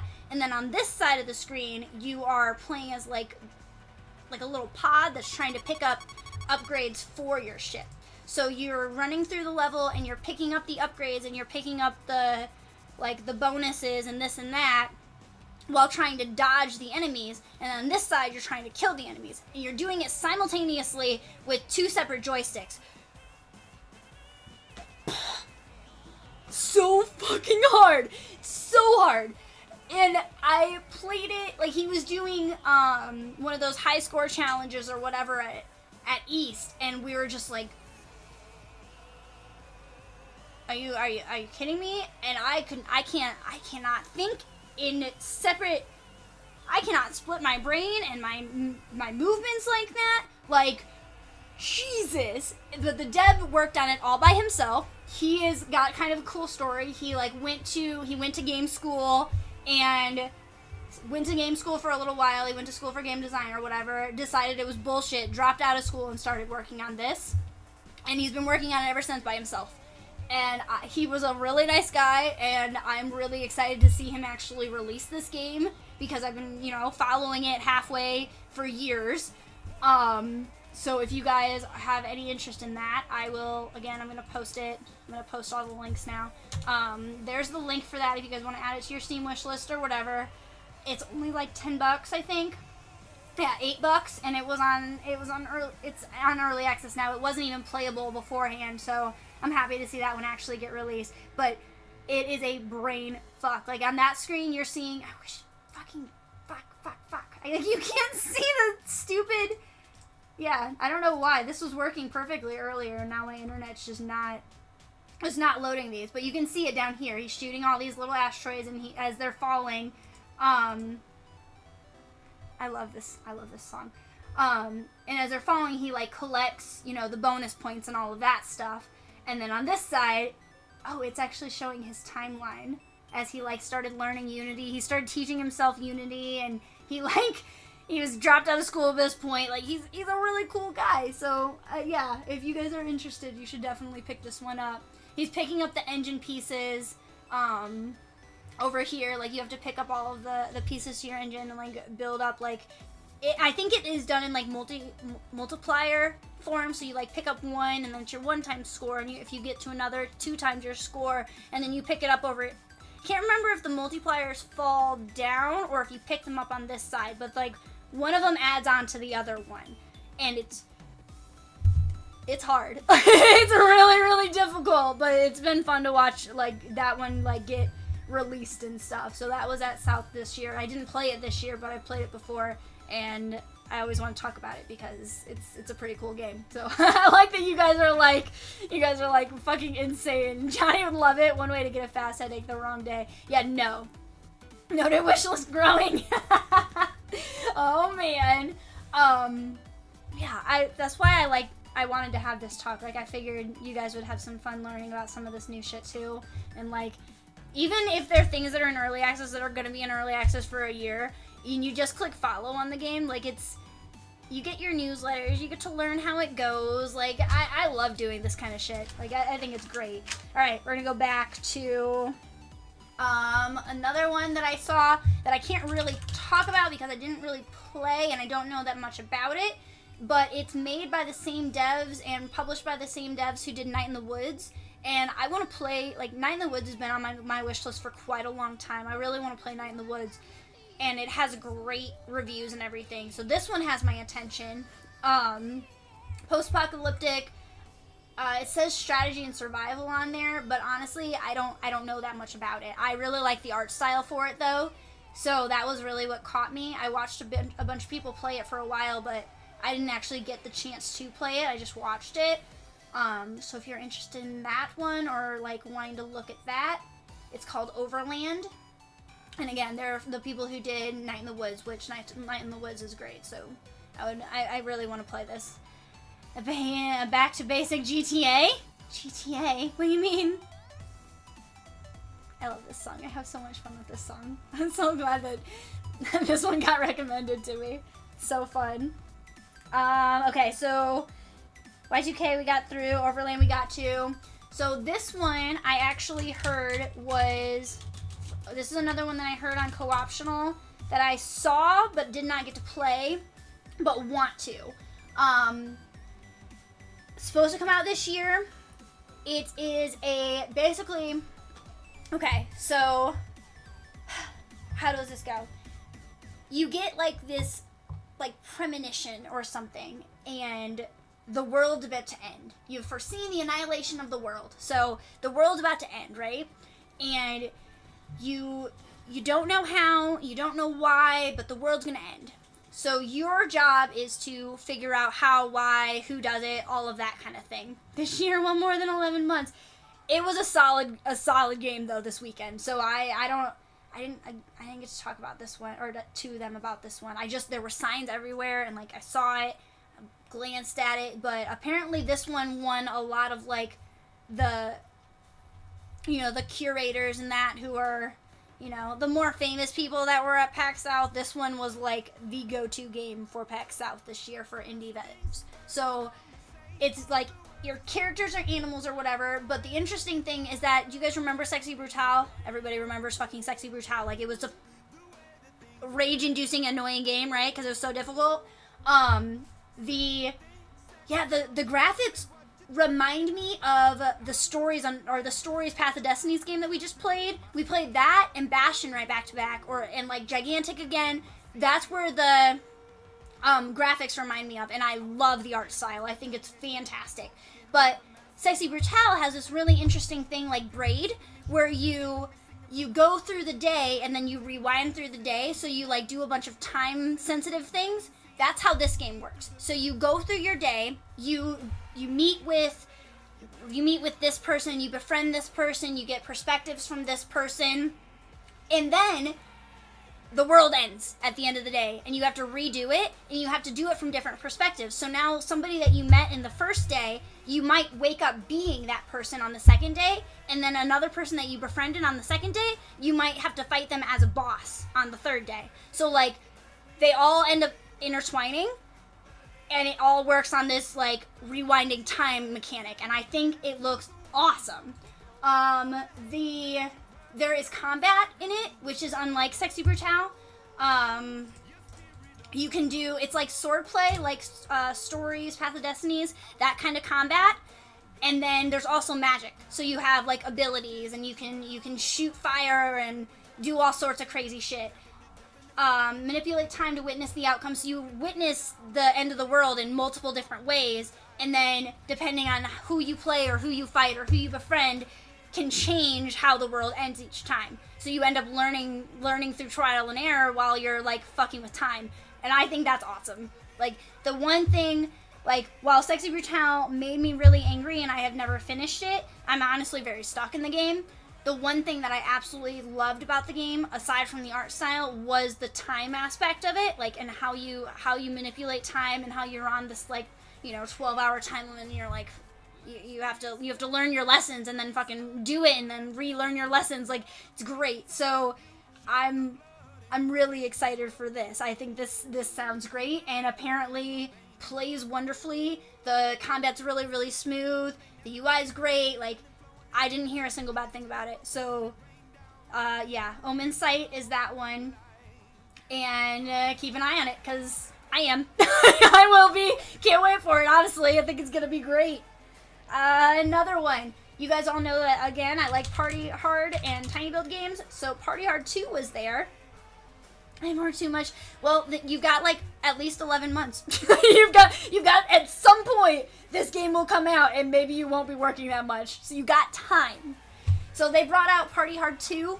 At first when we saw it, I was kind of like, why? Because we already had Party Hard 1. That was apparently in 2015, which I did not realize that game's been around for so long. And then they did Party Hard Tycoon this year, where you can like build your own parties and your own levels and everything. So I didn't expect Party Hard 2. I knew it was kind of coming out because I had gotten alpha information from a newsletter and stuff for a while. But I didn't really know what was going to be different about it. It looks great. The worlds are more in 3D, so you still have like your 8-bit characters, and you have like some more like your 8-bit movements. Like, they still move really weird, and you still have your 8-bit like little knives and weapons and stuff. But the rooms and the environment have like gotten so much better. And in the original Party Hard game, you could only hold one weapon. You could hold like one special thing, or like your disguise. Like, you have one special ability, right? In this one, you can hold up to 4. You can hold, like, a knife, and then there's some kind of, apparently there's, like, a bomb, and there's, like, grenades. There's a whole bunch of stuff, I think. I saw grenades, a bomb, and then I saw the knife in the screenshot. Oh, Molotovs. Like, there's all sorts of stuff. And, like, Party Hard games are so much fun. Just started to play Party Hard, fun basic games. They added Dimension. Yeah, they added Dimension, which is great. And they added, like, the fact that you can hold, like, 4 different weapons or items, like special things now, it's gonna make a world of difference for that game. Like, they didn't have, so you could only hold 1 in the original game, but you only really had the option to get 1. So it wasn't like a limiting factor, it was just like luck of the draw. So you go into the level, and there's a briefcase, and you pick up the briefcase, and you just kind of like get the items the briefcase has. It's a one use, and then you're done, right? This one, you actually hold things. You actually have the weapons in your hands. You actually are using the things, which is super cool to me. Like, that's gonna change the game a ton. And like the fact that you can use your knife and have grenades and have like something that you can, like a time bomb or something like that, you can use like from like traps or something. like, I love Party Hard. Like, I'm actually pretty decent at Party Hard, minus the dogs. The DLC was a bitch. Like, if you're playing basic Party Hard and you have the DLC, try out, I think it's like the ghetto level or something. There's attack dogs, and I can't win. I cannot win in that game. I don't know what's happening, but they're fucking hard. So the DLC is really, really difficult, but like, I beat almost the whole first Party Hard game. They're great. I have a lot of fun. They're just silly. The music's fun. Like, yeah. 5 seconds of a game video, and I want that one here. I think you can actually, if you go to the, there's the Steam link if you want to add it to your wish list, but if you actually go to the Tiny Build site, you might be able to sign up for the beta for it. It's been in beta for a while. I mean, I bought the Tiny Build Humble Bundle, I think in October or November. No, maybe it was August. Let's see. Hello Neighbor released in December. October, I got the horror game Humble Bundle, so it was probably like August or so that I got the Tiny Build one, and I thought there was alpha access. I'm gonna have to look at that. I might have alpha access. We might be able to play it one night. I'll let you guys know, because I think we can play the beta or whatever now, because I've had access to it for a while, but we had just played the original Party Hard, so I didn't want to like overwhelm everyone with Party Hard if I didn't know how everybody was feeling about it, or if you guys enjoyed watching it or whatever. So if you're interested in that in the later point, you guys let me know. I might be able to make magic happen. Plus, now one of my friends works for Tiny Build, so maybe she can find me a code or something for beta, so we can have some fun with it. Okay, we're gonna move on to this fucking game.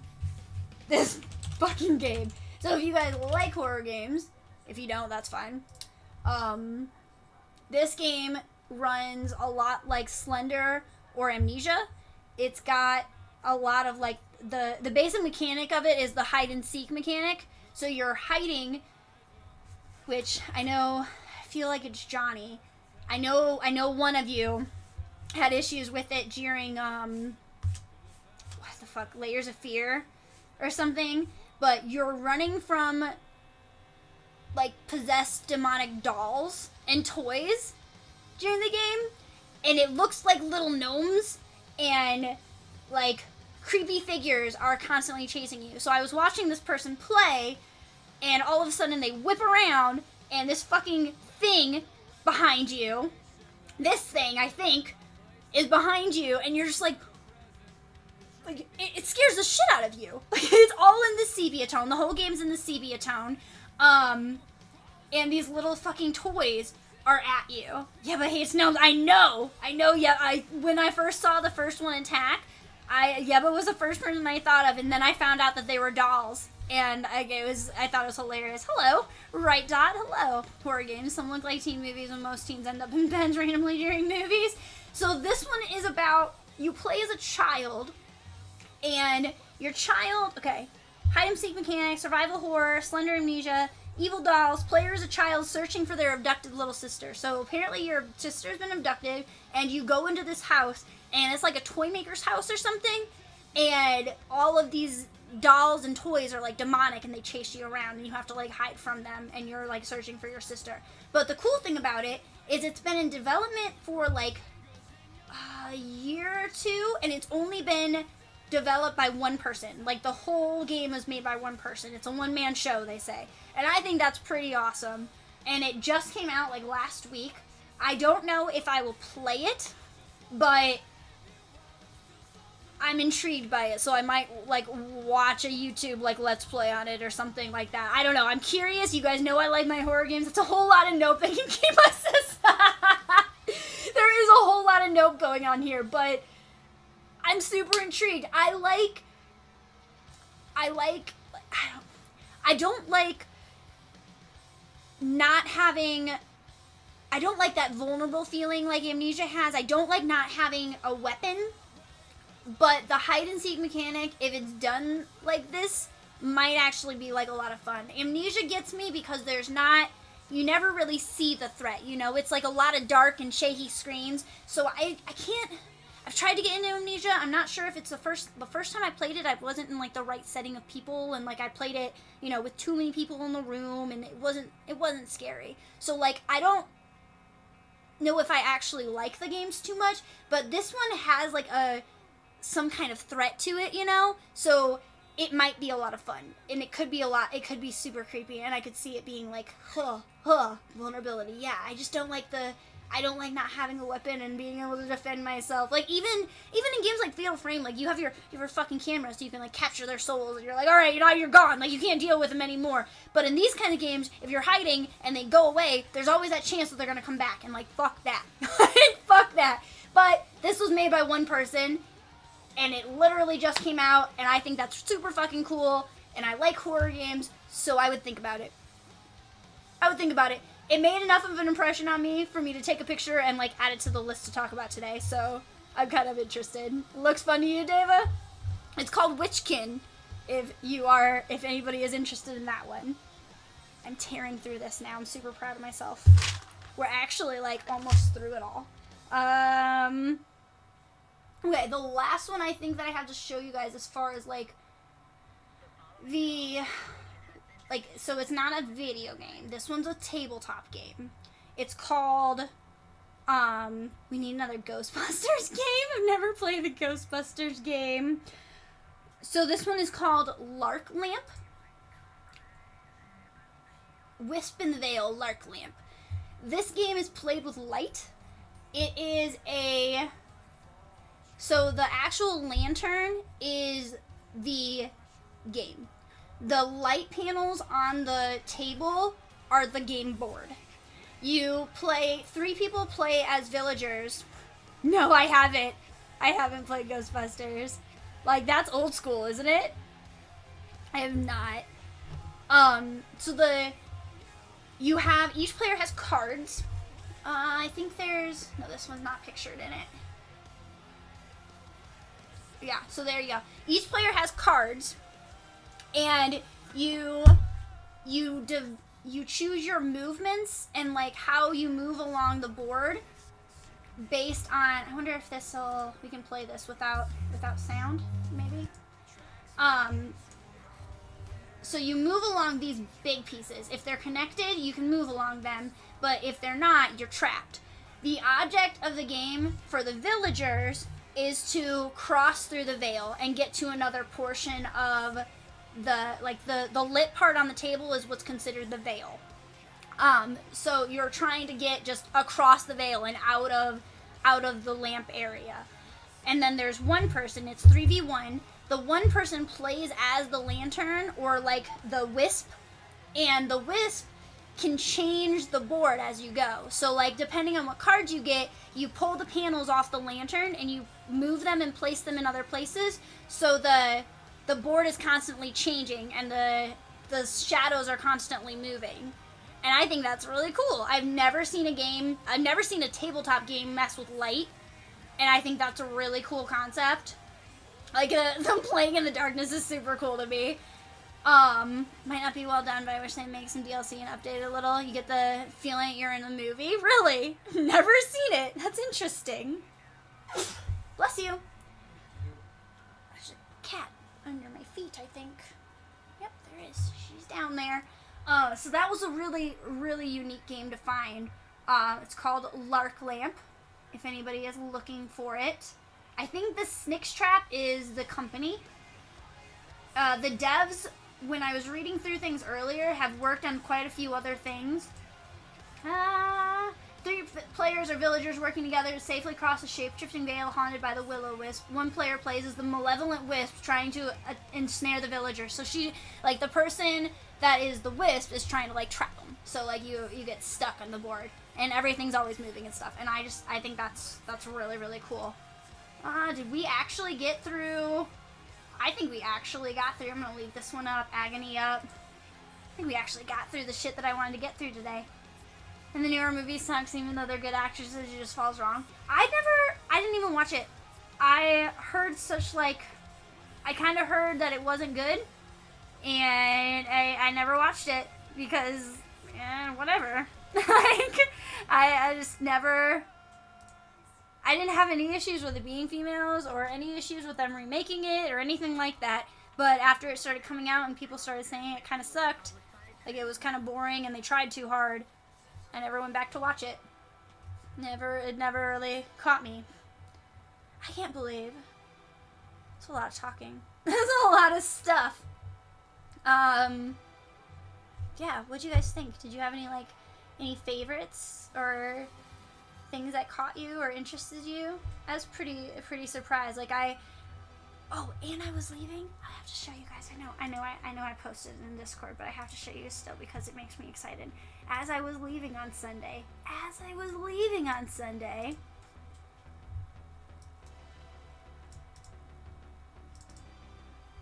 See if I can open an original. I fucking run in to Jesse Cox and the completionist in the hallway. I was so excited. I turned around and Jesse's back was to us and they were talking to somebody and I saw Gerard and I was like, is that Gerard? And I turned a little bit further and I go, holy shit, that's Jesse Cox. I was so excited. So as we were leaving that day, got to take a picture with them and it was the day after their panel, so got to chat for a moment and just so much excite. That was really, really cool just to happen as you're leaving. I just how freaking cool is that? Just such a good weekend. Such a good weekend. Let's see. I don't think that I have other pictures. I think that I did it. I think that I actually accomplished what I set out to do. I have this one. I'll show you guys this is the D&D panel we were talking about, which I think is great. And Senpai noticed you. That's how I felt. I woke up and I said, Gerard saw me walk up and I was like, can I take a picture with you guys? And he was so chill. He's like, yeah, of course, let's do this. And then my boyfriend walks up and he was gonna take the picture of us and Jesse's like, nah, you get in here too. And he gives it the phone to the other guy. The other guy takes a few pictures and I was like, this is fantastic. This is fantastic. I am stoked. So yeah. And then this is a picture of the PAX, the D&D thing we watched. The C Team, the other Acquisitions Inc. one that we watched, or that was the next day that we didn't get to go see. But I couldn't do another 2.5 hours of it. And I had things that I wanted to see on Sunday. So they were all in full costume though, I guess. I found it on Twitch. I'm gonna end up watching that at some point, probably tomorrow or something. My friend watched it today. He said that it wasn't as good as the first one, but it's worth a watch. So they were in full costume though, and I know for West, I think it's for West, this group does full costume for D&D, and I think that's cool. Oh, I know what I forgot. I just remembered. Sunday night, we got to play. Hold on. It might be weekly, maybe. Hold on. I have to find it. Monster Hunter World, Monster Hunter. I think it's of the week. Nope, I don't know. I thought it was of the week, but it's on Hyper RPG. Yeah, that's where I've watched C Team as well, is Hyper RPG. So the person who heads that, who DMs for C Team, is Jerry, and that was who was in, he runs Acquisitions Inc., and he was in, he's the Penny Arcade guy, he was in the D&D video, the original one we watched. Oh, I forgot something. It was Monster of the Week. It's Monster of the Week instead of Hunter. Okay. Is that it? Let's see. Yeah, I think this is it. So, you guys know that I always want to, I always say that I want to learn D&D and I want to play D&D. But, now that I'm out here, D&D, we have to play it online, and we have to, I can't, go to a weekly game out here because I don't have any that are friends that are out here, and setting it up online can be kind of a pain in the ass. So we started playing this on Sunday, and this is a campaign that they're very self-contained. Each campaign is an episode of a TV show or something, and my friend used it, his best example was it was an episode of Supernatural. So every episode that you play, you're with your team of monster hunters and you are battling some greater evil. So the examples in the player handbook are mostly you are working for a secret agency So you're each members of a secret agency, and you're fighting these like supernatural forces or whatever. And my friend who ended up DMing the thing, or what, I don't remember what they call it, the keeper, I think. He ended up being the keeper of the game. He set up a campaign where we are each like high school friends and like childhood friends, and who like split up after this supernatural thing took over high school, and we like fought it, and we won, and we were badasses, and then we moved away. And then something happens in your town, and you get called back. You get called back from this mysterious voice on the phone. And we each got to come up with a character to play. I played as this initiate character. The character I played was named the Initiate. She was at partial magic, and like also I specialized in the magic lore and ancient fighting style and something else. I can't remember what our other specialties were. But like my big catch for wanting to play D&D, like I'm gonna be completely honest, is that I really, well, like first off, I like stories. I love being a storyteller and being like creative, and like I love the chemistry of a D&D game. Like I love how you can develop history within your group and like create and like write these stories, and that's super fucking cool. And then the playthrough, like playing the game, is all dependent on dice, and I love rolling dice, so it's so perfect. So we play this game, and my character has magic, and then we have our like ethereal character who was like the all-knowing, but like kind of a dum-dum, but like not really a dum-dum, like he knows everything, but he's just like kind of awkward, like socially awkward, because he doesn't know how to like interact with humans. And then we have an assassin, and like a thief, or like he was the Crooked was his character name, so he was like this kind of like angsty, thiefy kind of character. We got to develop a whole background story of like where our characters came from, and like why they know each other, and like what really draws our characters back to each other like afterwards. So you're coming back into town, and like each character has this kind of like history with another character, and all of it's self-contained, like you just wrote it, so like you haven't really fleshed out the whole details, but you know some shit went down. So we fought, our first monster we fought was a Wendigo. And I got to burn it down in a gazebo. We pulled it into the middle of the map. He got trapped in the gazebo. Got to hit him with a few fireballs. Trapped him there. And it was great. It was great. The first half of the game, I was rolling like a friggin' champion. Like 11s and 12s and 9s. And then every time I would try and protect or help someone else out, I'd get like 3s. Like I got enough bad rolls to be able to level up, which I think was like 4 or so. Here, I have my, I'm just gonna grab it. I have all of our player things. So my character is especially weird. She leveled up to the point of being like extra weird. But the weird works really well with casting magic. You get double points for like casting magic and stuff. So 1, 2, 5, 6 rolls of experience, like 6 rolls I did not roll very well, and that's how you level up, is after 5 you level up. So after 5 rolls of getting less than 6, and the whole game's played with 2d6, so like it's not, you're not using d20s, and you're not like getting for those crazy 20 like crits, but you're using 2d6, and so I got less than 6 rolls 5 or 6 times, and was able to level up and get extra points. Ancient fighting art, a mystic, and then old black magic. So my character can do black magic, and then every time I use black magic successfully, I can investigate the mystery even further and like find out extra clues. And then also every time I use mystic, or every time I use magic, my character can like use that power as a +1 extra on her next turn. And then I also can protect people because of the ancient fighting arts. Like I can help people out whenever I want, which is pretty cool. I have fighting sticks, a crossbow, and a sword, which is pretty, you know, I didn't really get to use the weapons, but I mostly threw magic, but like having the weapons is cool. And then what do we also had the divine, so those are the 2 characters that I have in my hand. We played that for like the rest, so we left the con at around 6 or 7 probably. We went and started the game, I think we started the game around 7. We ordered a pizza and like ate in the lobby of our hotel and played the game until like 1. So it was about a 5-hour campaign, and it was our first time playing. Like, it was my first like, D&D style game with people, like, IRL. Like, I've played one game of D&D through Roll20, like, through online.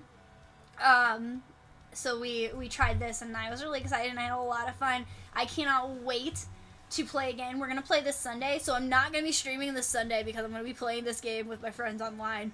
Not going to lie. Can't be streaming this Sunday. I might end up streaming on Friday instead. So here's how I expect the rest of the week to go. We're going to play Isaac tomorrow night and do like just the regular Isaac and chill, song quest, call it a day. And then Friday and Saturday we'll probably play Mass Effect 2. And I don't know how far we are in Mass Effect. We might finish it, we might not. I have no idea. If we don't finish it, we might play it on Monday too. And then like Tuesday I don't stream. But Tuesday Subnautica comes out. Subnautica officially releases on Tuesday. So I expect to be playing Subnautica probably Wednesday, Thursday, and maybe Saturday. I expect to be playing Subnautica quite a bit next week. So we aren't streaming on Sunday or Tuesday. But next week is probably Subnautica week. So we have to tear through and finish. We're going to finish Mass Effect this week. Those are my goals. Those are what I'm trying for. Oh, hopefully it'll work out. A Wendigo, nice monster. See, the annoying thing about the Wendigo is I don't have any history with Wendigos. I watched the Scary Game Squad play Until Dawn. I got that far. And apparently Supernatural has an episode on Wendigos. So like everyone else knew that Wendigos were like gonna be a thing, and I did not. And then I was like, what's a Wendigo? And they're all like, oh, you should Google it. Like, that was literally what the keeper told me. Like, Google it. So on my next turn, Abaddon was like, I Googled Wendigos, and then the keeper's like, okay, and you learned that Wendigos are this. I was like, you fucking shit. You little shit. I couldn't have just told me that. Feel like you might have more than 2 streams of me. So maybe we can do it in 3. We'll probably end up doing it Friday, Saturday, and Monday then. And that'll be perfect because then I can start Subnautica straight up on Wednesday. And I think what I'll end up doing is starting a new base in Subnautica on Tuesday off of stream and not doing any of the story stuff, and then start doing the story stuff and building up on the new file on Wednesday on stream and continue from there. Because my game was a little bit bugged, and then as they kept updating more and more through early access, it got really, really bugged. So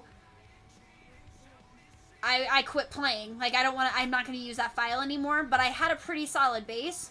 So, like, I've been waiting for it to release, and now that it is going to officially release next week, finally, I can't wait to play. Wendigos and Skinwalkers are almost the same. I understand what they are now, because we played the game, and, I watched Until Dawn and stuff. I guess I didn't know. I guess I had heard of them, and as soon as my boyfriend heard they're a tribal fucking monster or something like that, he goes, oh, I know what that is. It's a Wendigo. We're fighting a Wendigo. Like, literally 3 or 4 minutes into the fucking campaign, he was like, got this. I know what this monster is. Shitty. Hey, I've been looking at games. I wanted to know if you've heard of one called Moonlighter. No, let's look.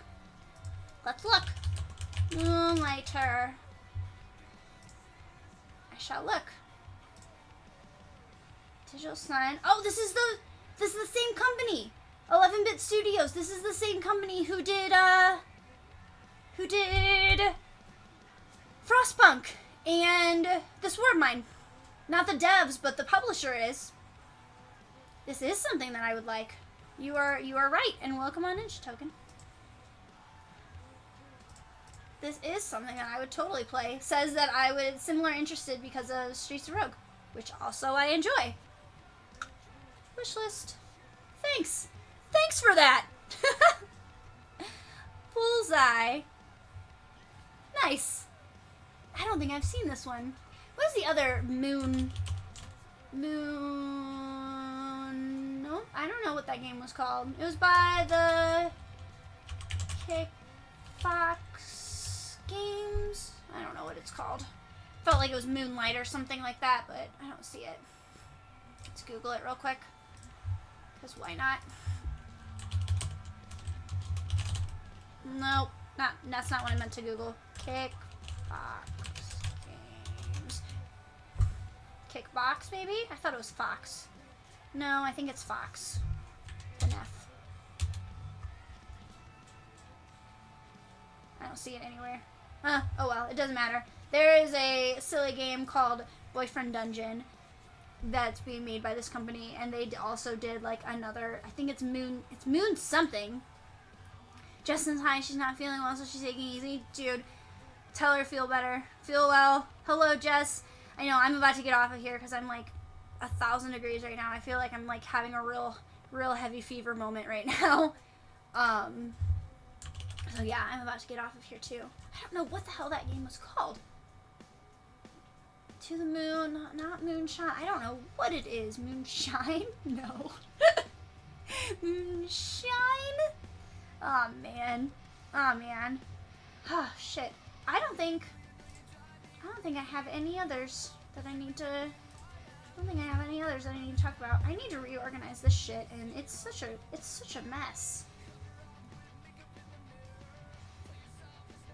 It's such a mess.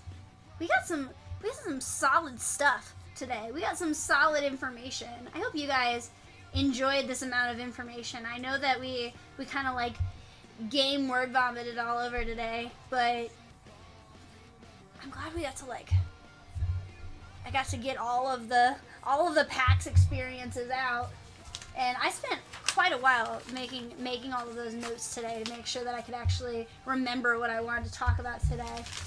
And if you guys have ones that you like saw earlier and you want to try and remember, and you like want to, you can't remember, and you're like, hey Blue, what was that game you mentioned?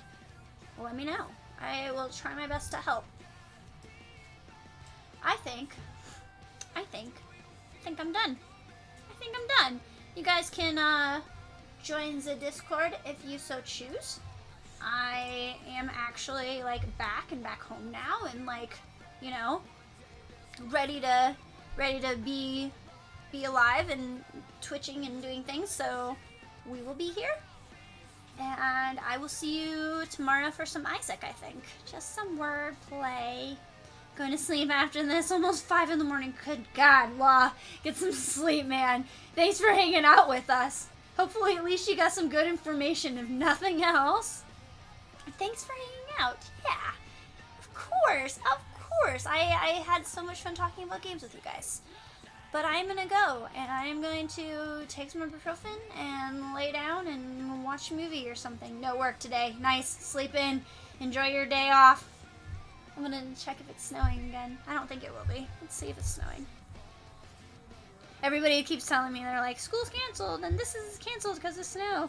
Like, it's so funny. Like, the whole state of Texas, like, shut down today because they're like, it's icy and snowy. Nah, it looks like it's clear out.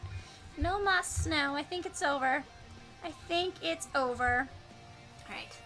I will see you guys tomorrow. Have a wonderful night.